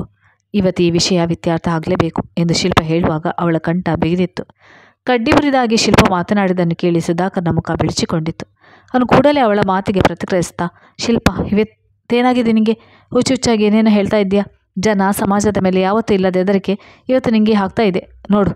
ನೀನು ಏನು ತೀರ್ಮಾನ ತೆಗೆದುಕೊಂಡಿಯೋ ಅದು ನಿನ್ನ ವೈಯಕ್ತಿಕ ವಿಷಯ. ದಯವಿಟ್ಟು ಇದರಲ್ಲಿ ನನ್ನನ್ನು ಮಾತ್ರ ಹೇಳಿಬೇಡ. ನಾನು ಯಾವತ್ತೂ ಮದುವೆಗೆ ಒಪ್ಪಲ್ಲ ಅಂತ ನಿನಗೆ ಚೆನ್ನಾಗಿ ಗೊತ್ತಿದೆ. ಆಯಿತು, ನಿನಗೆ ಲೈಫ್ನಲ್ಲಿ ಸೆಟಲ್ ಆಗಬೇಕು, ಸಂಸಾರ ಹೊಡಬೇಕು ಅನ್ನೋ ಆಸೆಗೆ ನಾನೇ ಅಡ್ಡಿ ಬರಲ್ಲ. ಬೇರೆ ಯಾರಾದರೂ ಹುಡುಗನನ್ನು ಧಾರಾಳವಾಗಿ ಮದುವೆಯಾಗು, ನನ್ನದೇನೂ ಆಕ್ಷೇಪಣೆ ಇಲ್ಲ. ಬೇಕಾದರೆ ಹೇಳು, ನಾನೇ ನಿನಗೆ ಒಬ್ಬ ಯೋಗ್ಯನಾದ ಗಂಡು ಹುಡುಕ್ತೀನಿ ಎಂದು ರಾಜಾರೋಷವಾಗಿ ಹೇಳಿದ. ನೋಡಿ ಸುಧಾಕರ್, ನಾನು ಆಗಲೇ ಹೇಳಿದ್ದೀನಿ, ಇದು ತುಂಬ ಗಂಭೀರವಾದ ವಿಷಯ. ದಯವಿಟ್ಟು ತಮಾಷೆ ಮಾಡಬೇಡಿ. ಶಿಲ್ಪ, ನಾನು ತಮಾಷೆ ಮಾಡ್ತಿಲ್ಲ. ನಿಜ, ನಾವಿಬ್ಬರು ಒಂದೇ ಮನೆಯ ಜೊತೆಯಾಗಿದ್ದು ನಮ್ಮ ಸುಖ ದುಃಖಗಳನ್ನು ಹಂಚಿಕೊಂಡಿದ್ವಿ. ಹಾಗಂತ ಮದುವೆ ಅಂಥ ಸೂಕ್ಷ್ಮ ವಿಷಯಗಳಲ್ಲಿ ನಮ್ಮಿಬ್ಬರಲ್ಲಿ ಯಾವ ಭಿನ್ನಾಭಿಪ್ರಾಯಗಳು ಇರಬಾರ್ದಲ್ವಾ? ಇದು ಅವರವರ ವೈಯಕ್ತಿಕ ನಿರ್ಧಾರ ಮತ್ತು ಇದರಲ್ಲಿ ಯಾವ ಬಲವಂತವೂ ಇರಬಾರ್ದು. ನಿಮ್ಮಂಥ ಹುಡುಗಿಯರ ಸ್ವಭಾವವೇ ಆಗಿ ಮನಸ್ಸಿನಲ್ಲಿ ಏನೇನೋ ಆಸೆಗಳನ್ನು ಇಟ್ಕೊಂಡು ಕಲ್ಪನಾ ಲೋಕದಲ್ಲಿ ವಿಹರಿಸ್ತೀರಿ. ಆದರೆ ಸತ್ಯ ಏನು ಅಂತ ನಿಮಗೆ ತಿಳಿದೇ ಇರೋಲ್ಲ. ನಿಮ್ಮ ಸುತ್ತ ಕನಸುಗಳ ಗೋಡೆ ಕಟ್ಕೊಂಡು ಆ ಗೋಡೆಗಳ ಮಧ್ಯೆ ಸುಖ ಕಾಣಲು ಬಯಸ್ತೀರಿ. ನಾವು ಸುರಕ್ಷಿತವಾಗಿದ್ದೇವೆ ಎಂದು ಯೋಚಿಸ್ತೀರಿ. ಆದರೆ ಏನಾದರೂ ಹೆಚ್ಚು ಕಮ್ಮಿ ಆದರೆ ಪಂಜರದ ಗಿಣಿ ಥರ ಒದ್ದಾಡ್ತೀರಿ. ಅಷ್ಟಕ್ಕೋಸ್ಕರ ಈ ಮದುವೆ ಅನ್ನುವ ಪದಕ್ಕೆ ಅರ್ಥವೇ ಇಲ್ಲ ಎಂದು ಹೇಳುತ್ತಾ ಶಿಲ್ಪಾಳ ಆಸೆ ಮೇಲೆ ತಣ್ಣೀರು ಹಚ್ಚಿದ ಸುಧಾಕರ್. ಸುಧಾಕರ್ನ ಮಾತುಗಳು ಶಿಲ್ಪಾಳ ಕಿವಿಯಲ್ಲಿ ಕಾದ ಸೀಸೆ ಹೊಯ್ದಂತಾಗಿತ್ತು. ಅವಳು ಕೆರಳಿದ ಸಿಹಿನಿಯಾಗಿದ್ದಳು. ಸುಧಾಕರ್ನ ನಿಜವಾದ ಬಣ್ಣ ಬಯಲಾಗಿದ್ದನ್ನು ಕಂಡು ಅವಳ ಮನಸ್ಸು ಕಹಿಯಾಯಿತು. ಇದುವರೆಗೂ ಅವಳು ಸುಧಾಕರ್ ಮೇಲೆ ಎಲ್ಲಿಲ್ಲದ ಅಭಿಮಾನ, ಗೌರವ ಮತ್ತು ಪ್ರೀತಿ ತೋರಿಸಿದ್ದಳು. ಯಾವಾಗ ಸುಧಾಕರ್ ಇವುಗಳನ್ನೆಲ್ಲ ಗೌನ ಮಾಡಿ ಮಾತನಾಡಿದನೋ ಆಗ ಅವಳ ರೋಷ ಉಕ್ಕೇರಿತು. ಸುಧಾಕರ್, ಸಾಕು ನಿಲ್ಲಿಸಿ ನಿಮ್ಮ ಅಸಂಬದ್ಧ ಮಾತುಗಳನ್ನು. ನೀವೆಂಥ ಕೊಂಕು ಮನುಷ್ಯ ಅನ್ನುವುದು ನನಗೆ ಈಗ ಗೊತ್ತಾಯಿತು. ಕೊನೆಗೂ ನಿಮ್ಮ ಉಸಿರುವಳ್ಳಿ ಬುದ್ಧಿ ತೋರಿಸ್ಬಿಟ್ರಿ. ಬುದ್ಧಿ ಭ್ರಮಣೆಯಾಗಿ ಊರೂರು ಕೇರಿ ಸುತ್ತೋ ಹುಚ್ಚನಿಗಿಂತ ನೀವು ಕಡೆಯಾಗಿ ಬಿಟ್ರಿ. ನೀವು ನನಗೊಂದು ಬಾಳು ಕೊಡ್ತೀರಿ ಅಂತ ಜಾತಕ ಪಕ್ಷಿಯಂತೆ ಕಾದೆ. ನಿಮ್ಮನ್ನೇ ನಂಬಿಕೊಂಡು ಇಷ್ಟು ದಿನ ಕಳೆದೆ. ಆದರೆ ನನ್ನ ಆಸೆಗಳೆಲ್ಲ ಮಂದನಂತೆ ಕರಗಿ ಹೋದವು. ಮನುಷ್ಯನ ಯೋಚನೆಗಳು ಬದಲಾಗುತ್ತವೆ ವಿನಃ ಅವನ ಸ್ವಭಾವಗಳಲ್ಲ. ಈಗ ಕಡೆಯದಾಗಿ ನಿಮ್ಮನ್ನು ಕೇಳ್ತಾ ಇದ್ದೀನಿ, ನನ್ನನ್ನು ಮದುವೆ ಆಗ್ತಿರೋ ಅಥವಾ ಇಲ್ಲವೋ? ಸ್ಪಷ್ಟವಾಗಿ ಉತ್ತರ ಕೊಡಿ. ಶಿಲ್ಪಾಳ ಮಾತಿನಲ್ಲಿ ಕಠೋರತೆ ಎದ್ದು ಕಾಣುತ್ತಿತ್ತು. ಆದರೆ ಸುಧಾಕರ್ಗೆ ಮಾತ್ರ ಶಿಲ್ಪಾಳ ಭಾವನೆಗಳಿಗೆ ಸ್ಪಂದಿಸುವಷ್ಟು ಸೌಜನ್ಯವಿರಲಿಲ್ಲ. ಅವನು ಶಾಂತನಾಗಿ, ನೋಡು ಶಿಲ್ಪ, ನೀನು ನನ್ನನ್ನು ಬೈದರೂ ತೆಗಳಿದರೂ ಹಾಗೇನಿಲ್ಲ. ನನಗೇನು ಬೇಜಾರಿಲ್ಲ. ನೀನು ಹೇಳುವುದೆಲ್ಲ ನಿಜ. ಆದರೆ ದಯವಿಟ್ಟು ನನ್ನನ್ನು ಕ್ಷಮಿಸು. ನಾನೀಗ ಹೇಗಿದ್ದೇನೋ ಹಾಗೆ ಇರಲು ಇಷ್ಟಪಡ್ತೀನಿ. ಈ ಮದುವೆ ಅನ್ನುವ ಬಂಧನಕ್ಕೆ ಸಿಕ್ಕಿ ಹಾಕಿಕೊಳ್ಳಲು ನನಗಿಷ್ಟವಿಲ್ಲ. ಅದನ್ನು ನಿಭಾಯಿಸುವ ಶಕ್ತಿಯು ನನ್ನಲ್ಲಿಲ್ಲ. ಅದು ಅಲ್ಲದೆ ಈ ಮದುವೆ ಅನ್ನುವ ಆಡಂಬರ ಎಂದು ನನ್ನ ಮಾತನ್ನು ಅರ್ಧಕ್ಕೆ ನಿಲ್ಲಿಸಿದ ಸುಧಾಕರ್, ಮದುವೆ ಅನ್ನೋದು ಆಡಂಬರವಲ್ಲ, ಅದೊಂದು ಸಂಸ್ಕಾರ, ಎರಡು ಹೃದಯಗಳ ಮಿಲನ. ಗೊತ್ತಾ ನಿಮಗೆ ಶಿಲ್ಪ? ಎರಡು ಹೃದಯಗಳ ಮಿಲನ ಅನ್ನೋದಕ್ಕಿಂತ ಎರಡು ದೇಹಗಳ ಮಿಲನ ಅನ್ನೋದೇ ಸೂಕ್ತ. ಪ್ರೀತಿಸಿದ ಎರಡು ಹೃದಯಗಳು ಕಾಲಕ್ರಮೇಣ ಭಗ್ನವಾಗಿ ಬೇರೆ ಬೇರೆಯಾದ ಉದಾಹರಣೆಗಳು ಬೇಕಾದಷ್ಟಿವೆ. ಇದಕ್ಕೆ ಕಾರಣಗಳನ್ನು ಹುಡುಕೋದು ಕಷ್ಟ. ಸಾರಿ, ಅಂಥ ಜೀವ ನನಗೆ ಬೇಡ ಶಿಲ್ಪ. ದಯವಿಟ್ಟು ನನ್ನನ್ನು ಬಲವಂತ ಮಾಡಬೇಡ. ಸುಧಾಕರ್, ನಿಮ್ಮ ಮಾತು ಕೇಳುವುದಕ್ಕೆ ನಾನು ತಯಾರಾಗಿಲ್ಲ. ನೋಡಿ, ನಿಮ್ಮನ್ನೇ ಬಿಟ್ಟು ನಾನು ಜೀವಿಸೋಕ್ಕೆ ಸಾಧ್ಯವೇ ಇಲ್ಲ. ನಾನು ನಿಮ್ಮನ್ನು ತುಂಬ ಪ್ರೀತಿಸ್ತಿದ್ದೀನಿ. ನೀವು ಮಾತ್ರ ನನ್ನ ಪ್ರೀತಿನ ಅರ್ಥ ಮಾಡ್ಕೊಳ್ತಾನೇ ಇಲ್ಲ. ಇದು ನ್ಯಾಯನಾ? ನೀವು ಯೋಚನೆ ಮಾಡಿ. ನಾನು 7 ವರ್ಷ ನಿಮ್ಮನ್ನು ಪ್ರೀತಿಸಿದ್ದು ಯಾರನ್ನು ಮದುವೆ ಆಗೋಕ್ಕಲ್ಲ. ನಮ್ಮ ಈ ಪವಿತ್ರ ಸಂಬಂಧವನ್ನು ದಯವಿಟ್ಟು ಕಡೆಗಣಿಸಬೇಡಿ ಎಂದು ಶಿಲ್ಪ ಸುಧಾಕರ್ನ ಕಾಲಿಗೆ ಬಿದ್ದು ಬೇಡಿಕೊಂಡಳು. ಅವಳ ಮುಖದಲ್ಲಿ ದೈನ್ಯತೆಯ ಭಾವ ಪ್ರತಿಬಿಂಬಿಸುತ್ತಿತ್ತು. ಅಂತ ಯಾಕೆ ಪ್ರಯೋಜನ ಇಲ್ಲದ ಮಾತುಗಳನ್ನು ಆಡ್ತಿದ್ಯಾ? ನನಗೂ ಈ ಪದ ಕೇಳಿ ಕೇಳಿ ಸಾಕಾಗಿದೆ. ನೀನು ಯಾಕೆ ನನ್ನ ಅರ್ಥ ಮಾಡ್ತಿಲ್ಲ? ಇನ್ನೆಷ್ಟು ಬಿಡಿಸಿ ಹೇಳಬೇಕು ನಿನಗೆ? ನಾನು ಅದಕ್ಕೆ ಲಾಯಕ್ಕಲ್ಲ ಶಿಲ್ಪ. ಸುಮ್ಮನೆ ನನ್ನ ಸಹನೆ ಪರೀಕ್ಷೆ ಮಾಡೋದು ಬೇಡ. ಪ್ರೀತಿ ಪ್ರೇಮವೆನ್ನುವುದು ಹುಡುಗಾಟವಲ್ಲ. ಮೇಲಾಗಿ ಮದುವೆ ಅನ್ನೋದು ಒಂದು ಜವಾಬ್ದಾರಿ ಸ್ಥಾನ. ಆ ಸ್ಥಾನ ತುಂಬೋಕ್ಕೆ ನಾನು ಯೋಗ್ಯನಲ್ಲ ಅಂತ ಎಷ್ಟು ಸಲ ಹೇಳಲಿ? ಜೀವನದಲ್ಲಿ ನಾನು ಈಗಾಗಲೇ ಸಾಕಷ್ಟು ನೊಂದಿದ್ದೇನೆ. ಇನ್ನು ಮೇಲೆ ನಾನು ಜೀವನದ ಜೊತೆ ರಾಜಿ ಮಾಡಿಕೊಳ್ಳಲು ಬಯಸುವುದಿಲ್ಲ. ಇದುವರೆಗೂ ನಾವು ಫ್ರೆಂಡ್ಸ್ ಆಗೇ ಇದ್ವಿ. ಅದಕ್ಕೆ ಮದುವೆ ಅನ್ನುವ ಬೇರೆ ಸಂಬಂಧ ಬೆಳೆಸೋದು ಬೇಡ. ಅದರ ಅವಶ್ಯಕತೆಯೂ ಇಲ್ಲ ಎಂದ. ಸುಧಾಕರ್ನ ಮಾತುಗಳನ್ನು ಕೇಳುತ್ತಾ ಶಿಲ್ಪ ವಿಷ್ಣುವದನವಾದಳು. ಸುಧಾಕರ್ನ ಜೊತೆ ಇನ್ನೂ ವಾದ ಮಾಡಿ ಪ್ರಯೋಜನವಿಲ್ಲವೆಂದು ಅವಳಿಗೆ ಮನದಟ್ಟಾಯಿತು. ಇಡೀ ರಾತ್ರಿ ನಿದ್ದೆ ಬಾರದೆ ಹಾಸಿಗೆಯಲ್ಲಿ ಹೊರಳಾಡಿದಳು. ಸುಧಾಕರ್ನ ಸ್ಥಿತಿಯೂ ಹಾಗೆಯೇ ಆಗಿತ್ತು. ಅಂದಿನಿಂದ ಅವರಿಬ್ಬರ ನಡುವೆ ಬಿರುಕು ಏರ್ಪಟ್ಟಿತು. ದಿನೇ ದಿನೇ ಅದು ದೊಡ್ಡದಾಗುತ್ತಾ ಹೋಯಿತು. ಇಬ್ಬರು ಜೊತೆಯಲ್ಲಿದ್ದರೂ ಅಪರಿಚಿತರಂತೆ ವರ್ತಿಸುತ್ತಿದ್ದರು. ಹಿಂದೆ ಅವರಲ್ಲಿದ್ದ ಖುಷಿ ಈಗ ಮಾಯವಾಗಿತ್ತು. ಅವರ ಜೀವನ ಯಂತ್ರದಂತಿತ್ತು. ಇಬ್ಬರಲ್ಲೂ ಮಾತಿಲ್ಲ, ಕಥೆಯಿಲ್ಲ. ಸುಧಾಕರ್ ಆದಷ್ಟು ಶಿಲ್ಪಳನ್ನು ದೂರದಲ್ಲೇ ಇಟ್ಟಿದ್ದ. ಏನಾದರೂ ನೆಪ ಹೇಳಿ ಒಂಟಿಯಾಗಿ ಹೊರಗೆ ಹೋಗುತ್ತಿದ್ದ. ಊಟವನ್ನು ಹೊರಗೆ ಮುಗಿಸಿ ಮನೆಗೆ ಬರುತ್ತಿದ್ದ. ಶಿಲ್ಪ ಸುಧಾಕರ್ಗೆ ಕಾಯದೆ ತಾನು ಒಬ್ಬಳೇ ಊಟ ಮಾಡಿ ಮಲಗುತ್ತಿದ್ದಳು. ಆದರೆ ಎಷ್ಟು ದಿನ ಅಂತ ಇಬ್ಬರು ಹೀಗೆ ಬರಡು ಜೀವನ ಸಾಗಿಸುವುದು? ಈ ಪ್ರಶ್ನೆಗೆ ಇಬ್ಬರಲ್ಲೂ ಉತ್ತರವಿರಲಿಲ್ಲ. ಇಂಥ ಉಸಿರುಗಟ್ಟಿದ ವಾತಾವರಣದಲ್ಲಿ ಶಿಲ್ಪಳಿಗೆ ಇರಲು ಸಾಧ್ಯವಿರಲಿಲ್ಲ. ಅಂದು ಬೆಳಿಗ್ಗೆ ಶಿಲ್ಪ ಸ್ನಾನ ಮುಗಿಸಿದ ಮೇಲೆ ತನ್ನ ಸಾಮಾನುಗಳನ್ನು ಪ್ಯಾಕ್ ಮಾಡಲು ಶುರು ಮಾಡಿದಳು. 2 ಸೂಟ್ಕೇಸ್ಗಳಲ್ಲಿ ತನ್ನ ಬಟ್ಟೆ ಬರೆ ತುಂಬಿಕೊಂಡು ಸೋಫಾದ ಮೇಲೆ ಕುಳಿತು ಪೇಪರ್ ಓದುತ್ತಿದ್ದ ಸುಧಾಕರ್ನ ಮುಂದೆ ಬಂದು ನಿಂತಳು. ಸುಧಾಕರ್ ಅವಳನ್ನೊಮ್ಮೆ ಆಶ್ಚರ್ಯದಿಂದ ನೋಡಿದ. ಸುಧಾಕರ್, ನಾನು ಊರಿಗೆ ಹೋಗ್ತಾ ಇದ್ದೀನಿ. ನಿನ್ನೆ ರಾತ್ರಿ ಅಮ್ಮನಿಂದ ಫೋನ್ ಬಂದಿತ್ತು. ನನ್ನ ನೋಡೋಕ್ಕೆ ಯಾರೋ ಗಂಡು ಬಂದಿದ್ದಾರಂತೆ. ಕೂಡಲೇ ಹೊರಟು ಬಾ ಅಂತ ಹೇಳಿದರು ಎಂದು ಸುಧಾಕರ್ನ ಉತ್ತರಕ್ಕಾಗಿ ಕಾಯ್ತಾ ನಿಂತಿದ್ದಳು. ಸುಧಾಕರ್ ಪೇಪರ್ ಓದೋದನ್ನು ನಿಲ್ಲಿಸದೆ ಅವಳ ಕಡೆ ಕಣ್ಣೆತ್ತಿ ನೋಡದೆ, ಅಂತೂ ಈ ಮನೆ ಬಿಡಬೇಕಂತ ತೀರ್ಮಾನ ಮಾಡಿಬಿಟ್ಟಿಯ ಶಿಲ್ಪ? ಹೌದು ಸುಧಾಕರ್, ಇವತ್ತಲ್ಲದಿದ್ದರೂ ನಾಳೆ ಆದರೂ ಹೋಗಲೇಬೇಕಲ್ವಾ? ಹೋಗದೇ ಇರೋಕ್ಕೆ ಯಾವ ಕಾರಣವೂ ಇಲ್ವಲ್ಲ ಎಂದು ಶಿಲ್ಪ ಸುಧಾಕರ್ ಏನಾದರೂ ಹೇಳ್ತಾನೋ ಎಂದು ಅಲ್ಲಿಯೇ ನಿಂತಿದ್ದಳು. ಆದರೆ ಸುಧಾಕರ್ ಏನೂ ಹೇಳದೆ ಪೇಪರ್ ಓದೋದ್ರಲ್ಲಿ ಮಗ್ನನಾಗಿದ್ದ. ಏನಾದರೂ ಹೇಳಿ ಸುಧಾಕರ್. ಏನು ಹೇಳಲಿ ಶಿಲ್ಪ? ಯಾಕೆ, ಹೇಳೋಕ್ಕೆ ಏನು ವಿಷಯವೇ ಇಲ್ವಾ? ನಾನು ಹೇಳಿದ್ನಲ್ಲ, ಆಯ್ತಲ್ಲ, ಎಲ್ಲ ಹೇಳಿ. ಇನ್ನೇನು ಬಾಕಿದೆ ಹೇಳು. ನೀನು ಇನ್ನು ಸ್ವಲ್ಪ ದಿನ ಇಲ್ಲೇ ಇದ್ದಿದ್ರೆ ಚೆನ್ನಾಗಿರ್ತಿತ್ತು. ಆದರೆ ನಿನ್ನ ಸಂತೋಷಕ್ಕೆ ನಾನು ಅಡ್ಡಿ ಬರೋಲ್ಲ ಎಂದ ಸುಧಾಕರ್. ಅಂತೂ ನಿಮ್ಮ ಹಠವೇ ಸಾಧಿಸಿಬಿಟ್ಟಿರಿ ಅಲ್ವಾ ಸುಧಾಕರ್? ಶಿಲ್ಪಾಲ ಮನಸ್ಸಿನಲ್ಲಿ ನೋವಿದ್ದರೂ ಮೇಲೆ ಮಾತ್ರ ಉಸಿನಾಗಿ ಬೀರಿದಳು. ಸುಧಾಕರ್ ಏನೇ ಹೇಳಬೇಕೆನ್ನುವಷ್ಟರಲ್ಲಿ ಶಿಲ್ಪ ಅವನನ್ನು ತಡೆಯುತ್ತಾ, ಏನನ್ನೂ ಹೇಳೋಕ್ಕೆ ಬರಬೇಡಿ ಸುಧಾಕರ್. ಆದರೆ ಇಷ್ಟು ಮಾತ್ರ ಹೇಳ್ತೀನಿ, ನನ್ನ ಪ್ರೇಮ ಎಂಬ ಸಸಿ ಚಿಗುರೊಡೆಯುವ ಮುಂಚೆಯೇ ಬಾಡಿ ಹೋಯಿತು ಅಂತ ತಿಳ್ಕೊಳ್ತೀನಿ. ನನ್ನ ಭಾವನೆಗಳ ಜೊತೆ ಆಟವಾಡಿದ್ದೀರಿ ಸುಧಾಕರ್. ನನ್ನ ಕನಸುಗಳನ್ನು ನೂರು ಮಾಡಿದ್ದೀರಿ. ನಾನು ಕ್ಷಮಿಸಿದರೆ ಆ ದೇವರು ಮಾತ್ರ ನಿಮ್ಮನ್ನು ಕ್ಷಮಿಸಲ್ಲ ಎಂದು ಹೇಳುವಾಗ ಅವಳ ಕಣ್ಣುಗಳಲ್ಲಿ ನೀರು ತುಂಬಿತ್ತು. ಅವಳು ತನ್ನ ಮನಸ್ಸಿನ ನಿಯಂತ್ರಣ ಕಳೆದುಕೊಂಡಿದ್ದಳು. ಸುಧಾಕರ್ ತಾಯಿಯ ಮಾತನ್ನು ಮಗು ಕೇಳುವ ಹಾಗೆ ಶಿಲ್ಪಾಳ ಮಾತನ್ನು ಕೇಳುತ್ತಿದ್ದ. ನಂತರ ಶಿಲ್ಪ ಭಾರವಾದ ಹೆಜ್ಜೆ ಇಟ್ಟು ಮನೆಯಿಂದ ಹೊರಗೆ ಹೋಗುವುದನ್ನೇ ನೋಡುತ್ತಿದ್ದ. ತನ್ನ ಗತ ಜೀವನವನ್ನು ನೆನೆಸಿಕೊಂಡು ಮೈಮರೆತಿದ್ದ ಶಿಲ್ಪ ಒಮ್ಮೆಲೆ ಹೆಚ್ಚೆತ್ತು ವರ್ತಮಾನ ಕಾಲಕ್ಕೆ ಬಂದಳು. ಸುಧಾಕರ್ ಅವಳ ಬೆನ್ನು ಹಿಡಿದು ಅಲುಗಾಡಿಸುತ್ತಾ, ಶಿಲ್ಪ, ಇದೇನು ಕನಸು ಕಾಣ್ತಾ ಇದೆಯಾ ಎಂದ. ಶಿಲ್ಪ ಕಣ್ಣು ಬಿಟ್ಟು ಒಮ್ಮೆ ಸುತ್ತ ನೋಡಿ ಸಂಜೆ ಆಗುತ್ತಾ ಬಂದರೂ ಮನೆಗೆ ಹೋಗದೆ ಸುಧಾಕರ್ ಮುಂದೆ ಇನ್ನೂ ಯಾಕೆ ಕುಳಿತಿದ್ದೀನಿ ಎಂದು ಅವಳಿಗೆ ಅರ್ಥವಾಗಿರಲಿಲ್ಲ. ಬಹುಶಃ ಗತಕಾಲವನ್ನು ನೆನಪಿಸಿಕೊಂಡು ಮೈಮರೆತಿದ್ದೇನೋ ಎಂದುಕೊಂಡಳು. ಇಷ್ಟೊತ್ತಿಗೆ ಅವಳ ಪತಿ ಕೃಷ್ಣಮೂರ್ತಿ ಕೂಡ ಮನೆಗೆ ಬಂದಿರಬೇಕು ಎಂದುಕೊಂಡು ಗಡಿಬಿಡಿಯಿಂದ ಎದ್ದಳು. ಆಗ ಸುಧಾಕರ್, ಶಿಲ್ಪ, ನನ್ನ ಹಿಡಿದು ನನ್ನನ್ನು ಕೂರಿಸಿ ನನ್ನ ಬಾಳಿನ ಗೋಳಿನ ಕತೆ ಕೇಳಿದ್ದಕ್ಕೆ ಥ್ಯಾಂಕ್ಸ್. ಇಲ್ಲದಿದ್ದರೆ ನಾನು ಇಲ್ಲಿಂದ ಹೊರಟು ಹೋಗ್ತಾ ಇದ್ದೆ. ಯಾರೋ ಅಪರಿಚಿತನ ಹಾಗೆ. ಬಹುಶಃ ನಾನು ನಿಮಗೆ ಹಿಂದಿನದನ್ನೆಲ್ಲ ಜ್ಞಾಪಿಸಿ ಮತ್ತಷ್ಟು ನೋವುಂಟು ಮಾಡಿದೆ. ಪ್ಲೀಸ್ ಹೋಗುವುದಕ್ಕಿಂತ ಮುಂಚೆ ನಾನು ನಿನಗೊಂದು ವಿಷಯ ತಿಳಿಸ್ಬೇಕು ಶಿಲ್ಪ. ಇನ್ನು ನಾನು ಮುಂಬೈನಲ್ಲಿ ಇರಲು ಇಷ್ಟಪಡಲ್ಲ. ಸಾಧ್ಯವಿಲ್ಲ. ಹೆಡ್ ಆಫೀಸ್ಗೆ ನಾಳೆ ಹೋಗಿ ಬೇರೆ ಎಲ್ಲಾದರೂ ಪೋಸ್ಟಿಂಗ್ ಮಾಡಿ ಅಂತ ಹೇಳ್ತೀನಿ. 3-4 ದಿನಗಳಲ್ಲಿ ನಿಮಗೊಬ್ಬರು ಹೊಸ ಬಾಸ್ ಬರ್ತಾರೆ ಎಂದ. ಸುಧಾಕರ್ನನ್ನು ತಡೆಯುವ ಮನಸ್ಸಾದರೂ ಶಿಲ್ಪ ಹಾಗೆ ಮಾಡಲಿಲ್ಲ. ಅವಳು ನೋಡುತ್ತಿದ್ದಂತೆ ಸುಧಾಕರ್ ಬಂಗ್ಲೆ ಬಿಟ್ಟು ಹೊರಟು ಹೋದ. ಬಂಗ್ಲೆಗೆ ಬೀಗ ಹಾಕಿ ಶಿಲ್ಪ ಮನೆಗೆ ಬಂದಾಗ ಕೃಷ್ಣಮೂರ್ತಿ ಶಿಲ್ಪಳನ್ನೇ ಎದುರು ನೋಡ್ತಿದ್ದ. ಅದೇನು ಶಿಲ್ಪ, ಯಾಕಿಷ್ಟು ಲೇಟ್ ಮನೆಗೆ ಬರ್ತಾ ಇದೆಯಾ? ಸುಧಾಕರ್ ಆಗಲೇ ಫೋನ್ ಮಾಡಿದ್ರು. ನಾಳೆ ಆಫೀಸ್ನಲ್ಲಿ ಅವರಿಗೆ ವೆಲ್ಕಮ್ ಪಾರ್ಟಿ ಇಟ್ಟುಕೊಟ್ಟಿದ್ದಾರಂತೆ. ನಾವಿಬ್ಬರು ಹೋಗಬೇಕಂತೆ ಎಂದು ವಿಷಯ ತಿಳಿಸಿದ. ಶಿಲ್ಪ ಹ್ಞೂ ಎಂದಷ್ಟೇ ಹೇಳಿ ಡ್ರೆಸ್ ಬದಲಾಯಿಸಲು ತನ್ನ ರೂಮ್ಗೆ ಹೋದಳು. ನಂತರ ಹಾಗೆ ಬೆಡ್ ಮೇಲೆ ಮಲಗಿ ಪಾರ್ಟಿ ಅಟೆಂಡ್ ಮಾಡುವುದಾ ಅಥವಾ ಬೇಡವಾ ಎಂದು ಯೋಚನೆ ಮಾಡತೊಡಗಿದಳು. ಯೋಚನೆ ಮಾಡುತ್ತಲೇ ಯಾವಾಗ ನಿದ್ರೆ ಅವಳನ್ನು ಆವರಿಸಿತೋ ಅವಳಿಗೆ ಗೊತ್ತಾಗಲಿ. ಬೆಳಗಾದೊಡನೆ ಸ್ನಾನ, ಟಿಫಿನ್ ಮುಗಿಸಿ ಕೃಷ್ಣಮೂರ್ತಿ ಶಿಲ್ಪಾಳನ್ನು ಕುರಿತು, ಸ್ವಲ್ಪ ಹೊರಗಡೆ ಕೆಲಸ ಇದೆ, ಸ್ವಲ್ಪ ಹೊತ್ತಿನಲ್ಲಿ ವಾಪಸ್ ಬರ್ತೀನಿ, ನೀ ರೆಡಿಯಾಗಿರಿ, ಇಬ್ಬರು ಒಟ್ಟಿಗೆ ಪಾರ್ಟಿಗೆ ಹೋಗೋಣ ಎಂದು ಹೇಳಿ ಹೊರಟು ಹೋದ. ಶಿಲ್ಪ ಸುಧಾಕರ್ನನ್ನು ತೊರೆದು ಬಂದ ಮೇಲೆ ಶಿವಮೊಗ್ಗದ ಅವಳ ತಾಯಿಯ ಆಸೆಯಂತೆ ಕೃಷ್ಣಮೂರ್ತಿಯನ್ನು ಮದುವೆಯಾಗಿದ್ದಳು. ಆದರೆ ಅವಳ ಕೆಲಸ ಬೊಂಬೈನಲ್ಲಿದ್ದುದರಿಂದ ಪುನಃ ಕೃಷ್ಣಮೂರ್ತಿ ಜೊತೆ ಅಲ್ಲಿಗೆ ಬಂದು ಅಲ್ಲೇ ಸಂಸಾರ ಹೂಡಿದ್ದಳು. ಕೃಷ್ಣಮೂರ್ತಿ ಕೂಡ ಬೊಂಬೈನಲ್ಲಿದ್ದ. ಶಿಲ್ಪಾಲ ಆಫೀಸ್ನಲ್ಲಿ ಕೆಲಸ ಮಾಡುತ್ತಿದ್ದ. ಅಷ್ಟೊತ್ತಿಗೆ ಶಿಲ್ಪ ತನ್ನ ಎಲ್ಲ ಹಿಂದಿನ ನೆನಪುಗಳನ್ನು ಮರೆತು ಗಂಡನೊಡನೆ ಸುಖವಾಗಿದ್ದಳು. ಮದುವೆಯಾದ 2 ವರ್ಷದೊಳಗೆ ಒಬ್ಬ ಮುದ್ದಾದ ಗಂಡು ಮಗುವಿನ ತಾಯಿಯಾಗಿದ್ದಳು. ಸುಧಾಕರ್ ಈಗ ಇಲ್ಲಿದ್ದಾನೆ, ಏನು ಮಾಡಿಕೊಂಡಿದ್ದಾನೆ ಎಂಬ ನೆನಪು ಅವಳನ್ನು ಆಗಾಗ್ಗೆ ಕಾಡುತ್ತಿದ್ದರೂ ಆದಷ್ಟು ಅವನನ್ನು ಮರೆಯಲು ಪ್ರಯತ್ನಿಸುತ್ತಿದ್ದಳು. ತನ್ನ ಹಿಂದಿನ ಜೀವನದ ಬಗ್ಗೆ ಅವಳು ಕೃಷ್ಣಮೂರ್ತಿಯ ಬಳಿ ಹೇಳಲು ಇಷ್ಟಪಟ್ಟಿರಲಿಲ್ಲ. ಕೃಷ್ಣಮೂರ್ತಿಗೆ ಕೂಡ ಅವಳ ಹಿಂದಿನ ಜೀವನದಲ್ಲಿ ಆಸಕ್ತಿ ಇರಲಿಲ್ಲ. ಅಷ್ಟರಲ್ಲಿ ಅವಳ ಮೊಬೈಲ್ ಫೋನ್ ರಿಂಗ್ ಆಯಿತು. ಕೂಡಲೇ ಅವಳು ತನ್ನ ಕನಸಿನ ಲೋಕದಿಂದ ಎಚ್ಚೆತ್ತು ಹಲೋ ಎಂದಳು. ಆ ಕಡೆಯಿಂದ ಕೃಷ್ಣಮೂರ್ತಿ ಮಾತನಾಡಿದ. ಶಿಲ್ಪ, ನನಗೆ ಅರ್ಜೆಂಟಾಗಿ ಮೀಟಿಂಗ್ ಅಟೆಂಡ್ ಮಾಡೋಕ್ಕಿದೆ. ಸರಿ, ಒಂದು ಕೆಲಸ ಮಾಡು, ನೀನು ಡೈರೆಕ್ಟಾಗಿ ಪಾರ್ಟಿಗೆ ಬಂದುಬಿಡು, ನಾನು ಆಮೇಲೆ ಅಲ್ಲಿಗೆ ಬರ್ತೀನಿ ಎಂದು ಫೋನ್ ಕಟ್ ಮಾಡಿದ. ಆದರೆ ಶಿಲ್ಪಾಳಿಗೆ ಪಾರ್ಟಿಗೆ ಹೋಗಲು ಸುತಾರಾಮ್ ಇಷ್ಟವಿರಲಿಲ್ಲ. ಒಂದು ಕಡೆ ಸುಧಾಕರ್ನನ್ನು ಕೊನೆಯ ಬಾರಿ ನೋಡಬೇಕೆಂಬ ಮನಸ್ಸಿದ್ದರೂ ಪುನಃ ತನ್ನ ಮುಖವನ್ನು ತೋರಿಸಲು ಅವಳು ಹಿಂಜರಿದಿದ್ದಳು. ಅಷ್ಟರಲ್ಲಿ ಇದ್ದಕ್ಕಿದ್ದಂತೆ ಮೋಡ ಕವಿದು ಜೋರಾಗಿ ಮಳೆ ಬರಲು ಶುರುವಾಯಿತು. ಹೊರಗೆ ಗಾಳಿ ಜೋರಾಗಿ ಬೀಸುತ್ತಿತ್ತು. ಹೊರಗಡೆ ವಾತಾವರಣ ಶಿಲ್ಪಾಳ ಗತ ಜೀವನದಂತೆ ಮಂಕಾಗಿತ್ತು. ಇಂಥ ಪರಿಸ್ಥಿತಿ ಅವಳು ಪಾರ್ಟಿಗೆ ಹೋಗಬಾರ್ದೆಂದು ನಿರ್ಧರಿಸಿ ಕೃಷ್ಣಮೂರ್ತಿಗೆ ಫೋನ್ ಮಾಡಿ, ಇಲ್ಲಿ ವಿಪರೀತ ಮಳೆ ಸುರಿತಿದೆ, ಹೊರಗಡೆ ಸರಿಯಾಗಿ ಏನೂ ಕಾಣಿಸ್ತಿಲ್ಲ, ಹೇಗೆ ಬರೋದು ಹೇಳಿ ಎಂದು ಶಿಲ್ಪ ತನ್ನ ಅಸಹಾಯಕತೆಯನ್ನು ವ್ಯಕ್ತಪಡಿಸಿದಳು. ಇದೇನು ಶಿಲ್ಪ, ಮಳೆಗಾಳಿಗೆ ಹೆದರ್ಕೊಳ್ತಿದ್ಯಾ? ನಿನ್ನ ಜೀವನದಲ್ಲಿ ಮೊದಲ ಬಾರಿ ಬಿರುಗಾಳಿ ಬಂದ ಹಾಗೆ ಹೇಳ್ತಿದ್ಯಲ್ಲ. ಅದೂ ಅಲ್ಲದೆ ನಿನ್ನ ಬಿಟ್ಟು ನಾನೊಬ್ಬನೇ ಪಾರ್ಟಿಗೆ ಹೋದರೆ ಏನು ಚೆನ್ನಾಗಿರುತ್ತೆ ಹೇಳು. ಇಲ್ಲ ಕೃಷ್ಣಮೂರ್ತಿ, ಯಾಕೋ ತಲೆ ಬೇರೆ ಸಿಡಿತಾ ಇದೆ. ಅಲ್ಲಿಗೆ ಬಂದು ಸುಮ್ಮನೆ ಮುಖ ಊದಿಸಿಕೊಂಡು ಕೂತ್ಕೊಳ್ಳೋದು ನನಗಿಷ್ಟವಿಲ್ಲ. ನೀವು ಹೋಗಿ, ಇಲ್ಲದಿದ್ದರೆ ಸುಧಾಕರ್ ಮನಸ್ಸಿಗೆ ಬೇಜಾರು ಮಾಡ್ಕೊಳ್ತಾರೆ ಎಂದು ನೆಪ ಹೇಳಿದಳು ಶಿಲ್ಪ. ಆದರೆ ನಿಜವಾಗಿ ಶಿಲ್ಪಾಳ ಮನಸ್ಸು ಸುಧಾಕರ್ನನ್ನು ಇನ್ನೊಮ್ಮೆ ಭೇಟಿಯಾಗದಿರುವುದೇ ಕ್ಷೇಮ ಎಂದು ಹೇಳುತ್ತಿತ್ತು. ಅವಳು ಪಾರ್ಟಿಗೆ ಹೋಗುವುದು, ಅಲ್ಲಿ ಸುಧಾಕರ್ ಅವನನ್ನು ನೋಡಿ ಪುನಃ ಭಾವುಕನಾಗಿ ಏನೇನೋ ಹೇಳೋದು, ಅದು ಕೃಷ್ಣಮೂರ್ತಿಗೆ ಗೊತ್ತಾಗೋದು, ಇವೆಲ್ಲವನ್ನು ಸುಮ್ಮನೆ ಏಕೆ ಅನಾವಶ್ಯಕವಾಗಿ ತಲೆ ಮೇಲೆ ತಂದುಕೊಳ್ಳೋದು.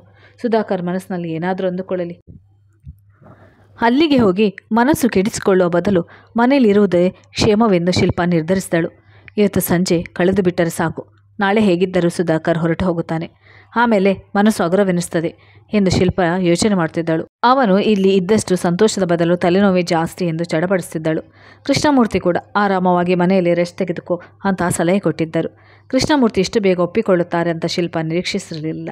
ಅಂತೂ ಸಂದಿಗ್ಧ ಪರಿಸ್ಥಿತಿಯಲ್ಲಿ ಬಚಾವಾದೇನಲ್ಲ ಎಂದು ಶಿಲ್ಪ ನಿಟ್ಟುಸಿರು ಬಿಟ್ಟಳು. ಮಳೆ ನಿಂತು ಆಕಾಶ ತಿಳಿಯಾಗಿತ್ತು. ಆದರೆ ಶಿಲ್ಪಾಳ ಮನಸ್ಸು ಮಾತ್ರ ತಿಳಿಯಾಗಿರಲಿಲ್ಲ. ಅವಳ ಮನಸ್ಸಿನಲ್ಲಿ ಅದೇನೋ ಆತಂಕವಿತ್ತು. ಇದುವರೆಗೂ ಕೃಷ್ಣಮೂರ್ತಿ ತನ್ನ ಪತಿ ಎಂದು ಸುಧಾಕರ್ಗೆ ಪರಿಚಯ ಮಾಡಿಸಲು ಶಿಲ್ಪಾಳಿಗೆ ಅವಕಾಶವೇ ಸಿಕ್ಕಿರಲಿಲ್ಲ. ಸುಧಾಕರ್ ತನ್ನ ಗತವೃತ್ತಾಂತವನ್ನು ಕೃಷ್ಣಮೂರ್ತಿ ಹತ್ರ ಹೇಳಿದರೆ ಗತಿಯೇನು? ಉದ್ದೇಶಪೂರ್ವಕವಾಗಿ ಅಲ್ಲದಿದ್ದರೂ ಮಾತಿನ ನಡುವೆ ಏನಾದರೂ ಬಾಯ್ಬಿಟ್ಟರೆ ಕೃಷ್ಣಮೂರ್ತಿ ಹೇಗೆ ಪ್ರತಿಕ್ರಿಯಿಸುತ್ತಾರೆಯೋ? ದೇವರೇ, ಈ ಸಂದಿಗ್ಧ ಪರಿಸ್ಥಿತಿಯಲ್ಲಿ ನನ್ನನ್ನು ಕಾಪಾಡು ಎಂದು ಶಿಲ್ಪ ಪ್ರಾರ್ಥಿಸಿದಳು. ಭಾರೀ ಬಿರುಗಾಳಿ ಬೀಸಿದ ನಂತರ ಈಗ ಅವಳು ಜೀವನದಲ್ಲಿ ನೆಮ್ಮದಿಯನ್ನು ಕಂಡಿದ್ದಳು. ಪುನಃ ಅವಳು ತನ್ನ ವೈವಾಹಿಕ ಜೀವನ ಅಲ್ಲೋಲ ಕಲ್ಲೋಲ ಆಗುವುದನ್ನು ಬಯಸಿರಲಿಲ್ಲ. ರಾತ್ರಿ ಎಷ್ಟೋ ಹೊತ್ತಿಗೆ ಕೃಷ್ಣಮೂರ್ತಿ ಪಾರ್ಟಿ ಮುಗಿಸಿಕೊಂಡು ಮನೆಗೆ ಬಂದರು. ಅವಳಿಗೆ ಗೊತ್ತಿರಲಿಲ್ಲ. ಬೆಳಿಗ್ಗೆ ಕೃಷ್ಣಮೂರ್ತಿ ಅವಳ ಹಣೆ ಮೇಲೆ ಕೈ ಇಟ್ಟಾಗಲೇ ಅವಳಿಗೆ ಎಚ್ಚರವಾದದು. ಈಗ ಮೈ ಹೇಗಿದೆ ಶಿಲ್ಪ? ಅದೇನೋ ರಾತ್ರಿ ಸರಿಯಾಗಿ ನಿದ್ದೆ ಬರಲಿಲ್ವಾ? ಏನೇನೋ ಕಲಮರೆಸಿಕೊಳ್ಳು ಹಾಸಿಗೆಯಲ್ಲಿ ಹೊರಳಾಡ್ತಾ ಇದ್ದೆ. ತಗೋ, ಒಂದು ಕಪ್ ಬಿಸಿ ಬಿಸಿ ಕಾಫಿ ಕುಡಿ, ಎಲ್ಲ ಸರಿ ಹೋಗುತ್ತೆ ಎಂದು ಪತ್ನಿಯನ್ನು ಸಂತಾಯಿಸಿದ. ಕೃಷ್ಣಮೂರ್ತಿಯ ನಗುಮುಖ ನೋಡಿ ಶಿಲ್ಪಾಳಿಗೆ ಎಷ್ಟೋ ಸಮಾಧಾನವಾಯಿತು. ಹೌದು, ಕೃಷ್ಣಮೂರ್ತಿ ಕಷ್ಟಪಟ್ಟು ಕಾಫಿ ಮಾಡಿದ್ದ. ಕಾಫಿ ಕುಡಿಯುತ್ತಿದ್ದಂತೆ ಶಿಲ್ಪ ಮುಖದಲ್ಲಿ ಒಂಥರ ಬದಲಾವಣೆಯಾಯಿತು. ಇದನ್ನು ಗಮನಿಸಿದ ಕೃಷ್ಣಮೂರ್ತಿ, ಯಾಕೆ ಶಿಲ್ಪ, ಕಾಫಿ ಚೆನ್ನಾಗಿಲ್ವಾ ಎಂದ. ಛೇ, ಹಾಗೇನಿಲ್ಲ, ಇವತ್ತೇನೋ ಕಾಫಿ ಚೆನ್ನಾಗಿ ಮಾಡಿದ್ದೀರಾ ಎಂದು ನಗುತ್ತಲೇ ಹೇಳಿದಳು ಶಿಲ್ಪ. ಆದರೆ ಶಿಲ್ಪಾಳ ವ್ಯಂಗ್ಯ ಕೃಷ್ಣಮೂರ್ತಿಗೆ ಅರ್ಥವಾಗಿತ್ತು. ಅವನು ಕೂಡ ಸ್ವಲ್ಪ ಕಾಫಿ ರುಚಿ ನೋಡಿದಾಗ ಅವನ ಮುಖವು ಸೊಟ್ಟಗಾಗಿತ್ತು. ಕಾರಣ ಕಾಫಿಗೆ ಸಕ್ಕರೆ ಹಾಕುವುದನ್ನೇ ಮರೆತಿದ್ದ. ಕೃಷ್ಣಮೂರ್ತಿ, ಅಂದಾಗೆ ಪಾರ್ಟಿ ಹೇಗಿತ್ತು? ಸುಧಾಕರ್ ಸರ್ನ ಮೀಟ್ ಮಾಡಿದ್ರಾ? ನನ್ನನ್ನು ತುಂಬ ಕೇಳಿದ್ರಾ ಎಂದು ಕಾತರವಾಗಿ ಪ್ರಶ್ನಿಸಿದಳು ಶಿಲ್ಪ. ಕೃಷ್ಣಮೂರ್ತಿ ಕೂಡಲೇ ಜೋಲು ಮುಖ ಹಾಕಿಕೊಂಡು ಇದನ್ನು ನೋಡಿ ಶಿಲ್ಪ ಗಾಬರಿಯಾದಳು. ಯಾಕ್ರಿ, ಏನಾಯಿತು? ಯಾಕೆ ಸಪ್ಪಗಾಗಿ ಬಿಟ್ರಿ? ಶಿಲ್ಪ, ನಿಜ ಹೇಳ್ತಿದ್ದೀನಿ, ನಮ್ಮ ಬಾಸ್ನಂಥ ನಿರಾಸ ಉತ್ಸಾಹರಹಿತ ಮುಖದಲ್ಲಿ ನಗುವೇ ಇಲ್ಲದ ಎಲ್ಲರಿಗೂ ಬೋರ್ ಹೊಡಿಸುವ ವ್ಯಕ್ತಿಯನ್ನು ನಾನು ನನ್ನ ಜನ್ಮದಲ್ಲಿ ನೋಡಿಲ್ಲ ಬಿಡು. ಇಡೀ ಪಾರ್ಟಿಯಲ್ಲಿ ಅದೇನು ಯೋಚಿಸ್ತಾ ಒಳ್ಳೆ ಆಕಾಶ ಕಳಚಿ ತಲೆ ಮೇಲೆ ಬಿದ್ದಿರೋ ಆಗಿದ್ರು. ಯಾರ ಹತ್ತಿರವೂ ಸರಿಯಾಗಿ ಮಾತು ಕೂಡ ಆಡ್ತಿಲ್ಲ. ಮನಸ್ಸಿಲ್ಲದ ಮನಸ್ಸಿನಿಂದ ನಮ್ಮೆಲ್ಲರ ಪರಿಚಯ ಮಾಡಿಕೊಂಡ್ರು. ನಿನ್ನ ಬಗ್ಗೆ ಚಕಾರೂ ಎತ್ತಲಿಲ್ಲ. ನೀನು ಬರದೇ ಇದ್ದುದನ್ನು ಅವರಿಗೇನು ಆಶ್ಚರ್ಯ ಕೂಡ ಆಗಲಿಲ್ಲ. ಅಲ್ಲ, 1-2 ವಾರದಿಂದ ನಾವಿಬ್ಬರು ಕಷ್ಟಪಟ್ಟು ಬಿದ್ದು ಹಣ್ಣ ನೀರು ಇಲ್ಲದೆ ಬಂಗ್ಲೆನ ಅಚ್ಚುಕಟ್ಟಾಗಿ ಸಿಂಗರಿಸಿದ್ದಕ್ಕೆ ಪುಣ್ಯಾತ್ಮ ನಮ್ಮಿಬ್ಬರಿಗೆ ಒಂದು ಥ್ಯಾಂಕ್ಸ್ ಆದರೂ ಹೇಳ್ತಾರ? ಆಮೇಲೆ ನಿಂಗೆ ಇನ್ನೊಂದು ವಿಚಿತ್ರ ಗೊತ್ತಾ? ಅವ್ರು ಇಲ್ಲಿಗೆ ಕೆಲಸಕ್ಕೆ ಜಾಯ್ನ್ ಆಗೋಕ್ಕೆ ಬರಲಿಲ್ವಂತೆ ಎಂದ. ನನಗೆ ಅರ್ಥವಾಗ್ತಿಲ್ಲ ಎಂದು ಶಿಲ್ಪ ಕುತೂಹಲದಿಂದ ಕೇಳಿದಳು. ಸುಧಾಕರ್ ಏನು ಹೇಳಿದ್ರು ಗೊತ್ತಾ? ಮುಂಬೈ ಅವರಿಗೆ ತುಂಬ ಇಡಿಸಿದೆ. ಇಲ್ಲಿನ ಆಫೀಸ್ನ ಸ್ಟಾಫ್ ಕೂಡ ತುಂಬ ಒಳ್ಳೆಯವರು. ಆದರೆ ಅವರು ಕೆಲವು ವೈಯಕ್ತಿಕ ಕಾರಣಗಳಿಂದ ಇಲ್ಲಿ ಕೆಲಸ ಮಾಡಲು ಮನಸ್ಸಾಗುತ್ತಿಲ್ಲ ಎಂದರು. ನಾನು ಪುನಃ ಬ್ಯಾಂಗ್ಳೂರಿಗೆ ಹೋಗ್ತಾ ಇದ್ದೇನೆ. ದಯವಿಟ್ಟು ಎಲ್ಲರೂ ನನ್ನ ಕ್ಷಮಿಸಿ ಎಂದು ಎಲ್ಲರ ಮುಂದೆ ಪುನಃ ಭಾಷಣ ಮಾಡಿ ಹಾರ ಹಾಕಿಸಿಕೊಂಡು ಹೊರಟು ಹೋದರು. ಅಲ್ಲ, ನನಗೆ ಅರ್ಥವಾಗದ ವಿಷಯವೆಂದರೆ ಅವರಿಗೆ ಇಲ್ಲಿ ಕೆಲಸ ಮಾಡಲು ಇಷ್ಟವಿಲ್ಲದಿದ್ದರೆ ಇಷ್ಟೆಲ್ಲ ನಾಟಕ ಯಾಕೆ ಬೇಕಿತ್ತು? ನೀನು ಬಂಗ್ಲೆಯಲ್ಲಿ ಸುಧಾಕರ್ ಭೇಟಿಯಾದಾಗ ನಿನಗೇನಾದರೂ ಕಾರಣ ಹೇಳಿದ್ರಾ? ಇಲ್ಲ ಕೃಷ್ಣಮೂರ್ತಿ, ನನ್ನ ಹತ್ರ ಏನೂ ಹೇಳಿಲ್ಲ. ಅದಲ್ಲದೆ ಸುಧಾಕರ್ ಸರಿಯಾಗಿ 1 ಗಂಟೆ ಕೂಡ ಬಂಗ್ಲೆಯಲ್ಲಿ ಇರಲಿಲ್ಲ. 1 ಲೋಟ ಕಾಫಿ ಕುಡಿದು ಹೊರಟು ಹೋದರು. ಅವರ ಮನಸ್ಸಿನಲ್ಲಿ ಏನಿತ್ತೋ ನನಗೆ ಹೇಗೆ ಗೊತ್ತಾಗಬೇಕು? ಶಿಲ್ಪ ಗಂಡನೊಡನೆ ಸುಳ್ಳು ಹೇಳಿದ್ಲು. ಆದರೆ ಸುಧಾಕರ್ ತನ್ನ ಹಿಂದಿನ ಕಥೆಯನ್ನು ಕೃಷ್ಣಮೂರ್ತಿ ಹತ್ರ ಹೇಳಿಲ್ಲವೆಂದು ಶಿಲ್ಪಾಳಿಗೆ ದೃಢವಾಗಿತ್ತು. ಸರಿ ಬಿಡಿ, ನೀವ್ಯಾಕೆ ಯಾರೋ ಅಪರಿಚಿತರ ಬಗ್ಗೆ ಎಷ್ಟೊಂದು ತಲೆ ಕೆಡಿಸ್ಕೊಳ್ತೀರಾ? ಯಾರ ಮನಸ್ಸಿನಲ್ಲಿ ಏನಿರುತ್ತೋ ಯಾರಿಗೊತ್ತು ಎಂದು ಶಿಲ್ಪ ಉದಾಸನದಿಂದ ಹೇಳಿದ್ಲು. ಇನ್ನು ಕೃಷ್ಣಮೂರ್ತಿ ಹತ್ರ ಸುಧಾಕರ್ ಬಗ್ಗೆ ಮಾತು ಮುಂದುವರಿಸುವುದು ಅವಳಿಗೆ ಬೇಕಾಗಿರಲಿಲ್ಲ. ನೀನು ಹೇಳುವುದು ಸರಿಯಾಗಿದೆ ಅನ್ನು. ಆದರೆ ಸುಧಾಕರ್ ಬಿರುಗಾಳಿ ತರಹ ಬಂದು ನಮ್ಮ ಜೀವನದಲ್ಲಿ ಅಲ್ಲೋಲ ಕಲ್ಲೋಲ ಎಬ್ಬಿಸಿಬಿಟ್ರು, ಹೊರಟು ಹೋದರು ಎಂದು ನಿನಗನ್ನಿಸ್ಲಿಲ್ವಾ? ಶಿಲ್ಪಾಳ ಹೃದಯ ಬಡಿತ ಕ್ಷಣಕಾಲ ನಿಂತಂತಾಯಿತು. ಏನು ಹೇಳ್ತಾ ಇದ್ದೀರಾ ಕೃಷ್ಣಮೂರ್ತಿ? ಯಾವ ಥರದ ಅಲ್ಲೋಲ ಕಲ್ಲೋಲ ಎಂದು ಕಂಪಿಸುವ ಧ್ವನಿಯಲ್ಲಿ ಕೇಳಿದ್ಲು. ನಾನು ಯಾಕೆ ಅಷ್ಟು ಗಾಬರಿ ಆಗ್ತಾ ಇದ್ದೀನಿ? ಏನಿಲ್ಲ, ಈ ಪುಣ್ಯಾತ್ಮ 3 ವಾರಗಳಿಂದ ನಮಗೆ ಎಷ್ಟು ಕಷ್ಟ ಕೊಟ್ಟರು. ಸರಿಯಾಗಿ ಊಟ ನಿದ್ದೆ ಮಾಡಲು ಬಿಡಲಿಲ್ಲ. ನಮಗೆಲ್ಲ ಮನಸ್ಸಿಗೆ ತುಂಬ ಟೆನ್ಷನ್ ಕೊಟ್ಟರು. ಈಗ ನೋಡು, ಯಾರಿಗೂ ಏನೂ ಆಗಲಿಲ್ವೇ ಅನ್ನುವಂತೆ ಥರ ಹೊರಟು ಹೋದರು. ಒಂಥರ ವಿಚಿತ್ರ ವ್ಯಕ್ತಿ ಅಲ್ವಾ ಸುಧಾಕರ್ ಎಂದ. ಶಿಲ್ಪ ಅರ್ಧ ಮನಸ್ಸಿನಲ್ಲೇ, ಹೌದ್ರಿ, ಅವರು ನಾನು ಮೊದಲ ಸಲ ನೋಡಿದಾಗ ಅವರ ಮುಖದಲ್ಲಿ ಗೆಲುವು ಇರಲಿಲ್ಲ, ಏನೋ ಕಳೆದುಕೊಂಡವರಂತೆ ಕಾಣ್ತಿದ್ರು ಎಂದಳು. ಇವತ್ತು ಏನಾಗಿದೆ ನನಗೆ ಎಂದು ಶಿಲ್ಪ ಮನಸ್ಸಿನಲ್ಲಿ ಅಂದುಕೊಂಡಳು. ಸುಧಾಕರ್ನ ಬಗ್ಗೆ ತನ್ನ ಗಂಡ ಹೇಳಿದಕ್ಕೆಲ್ಲ ಏನಾದರೂ ನೆಪ ಒಡ್ಡಿ ತನ್ನನ್ನು ತಾನು ಸಮರ್ಥಿಸಿಕೊಳ್ಳುತ್ತಿರುವುದು ಅವಳಿಗೆ ಅರಿವಾಗಿತ್ತು. ತಾನು ಈ ರೀತಿ ಚಡಪಡಿಸುತ್ತಿರುವುದು ಕೃಷ್ಣಮೂರ್ತಿಯ ಮನಸ್ಸಿನಲ್ಲಿ ಅನುಮಾನ ಮೂಡಿಸಿದ್ರೆ ನಂತರ ಮನಸ್ಸು ಗಟ್ಟಿ ಮಾಡಿಕೊಂಡು ಮುಂದೆ ಸುಧಾಕರ್ ತನ್ನ ಜೀವನದಲ್ಲಿ ಪ್ರವೇಶವಾಗದಿರಲಿ ಎಂದು ದೇವರಲ್ಲಿ ಪ್ರಾರ್ಥಿಸಿಕೊಂಡಳು. ಸುಧಾಕರ್ ಶಿಲ್ಪಾಳ ಜೀವನದಲ್ಲಿ ಬಿರುಗಾಳಿಯಂತೆ ಬಂದು ಹಾಗೆಯೇ ಕರಗಿ ಹೋಗಿದ್ದ. ಇನ್ನು ಅವನ ಬಗ್ಗೆ ಚಿಂತಿಸ್ತಾ ತನ್ನ ಲೈಫ್ ಹಾಳು ಮಾಡಿಕೊಳ್ಳುವುದು ಮೂರ್ಖತನವೆಂದೆನಿಸಿತ್ತು. ಶಿಲ್ಪ ಅವನನ್ನು ಶಾಶ್ವತವಾಗಿ ಮರೆಯಲು ನಿರ್ಧಾರ ತೆಗೆದುಕೊಂಡಳು. ಧನ್ಯವಾದಗಳು ಸ್ನೇಹಿತರೆ, ನನ್ನ ಕತೆ ಕೇಳಿದ್ದಕ್ಕಾಗಿ. ನನ್ನ ಕಥೆಯ ಬಗ್ಗೆ ಏನಾದರೂ ಹೇಳಲಿಕ್ಕಿದ್ರೆ ಅದನ್ನು ಕಾಮೆಂಟ್ ಸೆಕ್ಷನ್ನಲ್ಲಿ ತಿಳಿಸಿಬಿಡಿ. ಧನ್ಯವಾದಗಳು.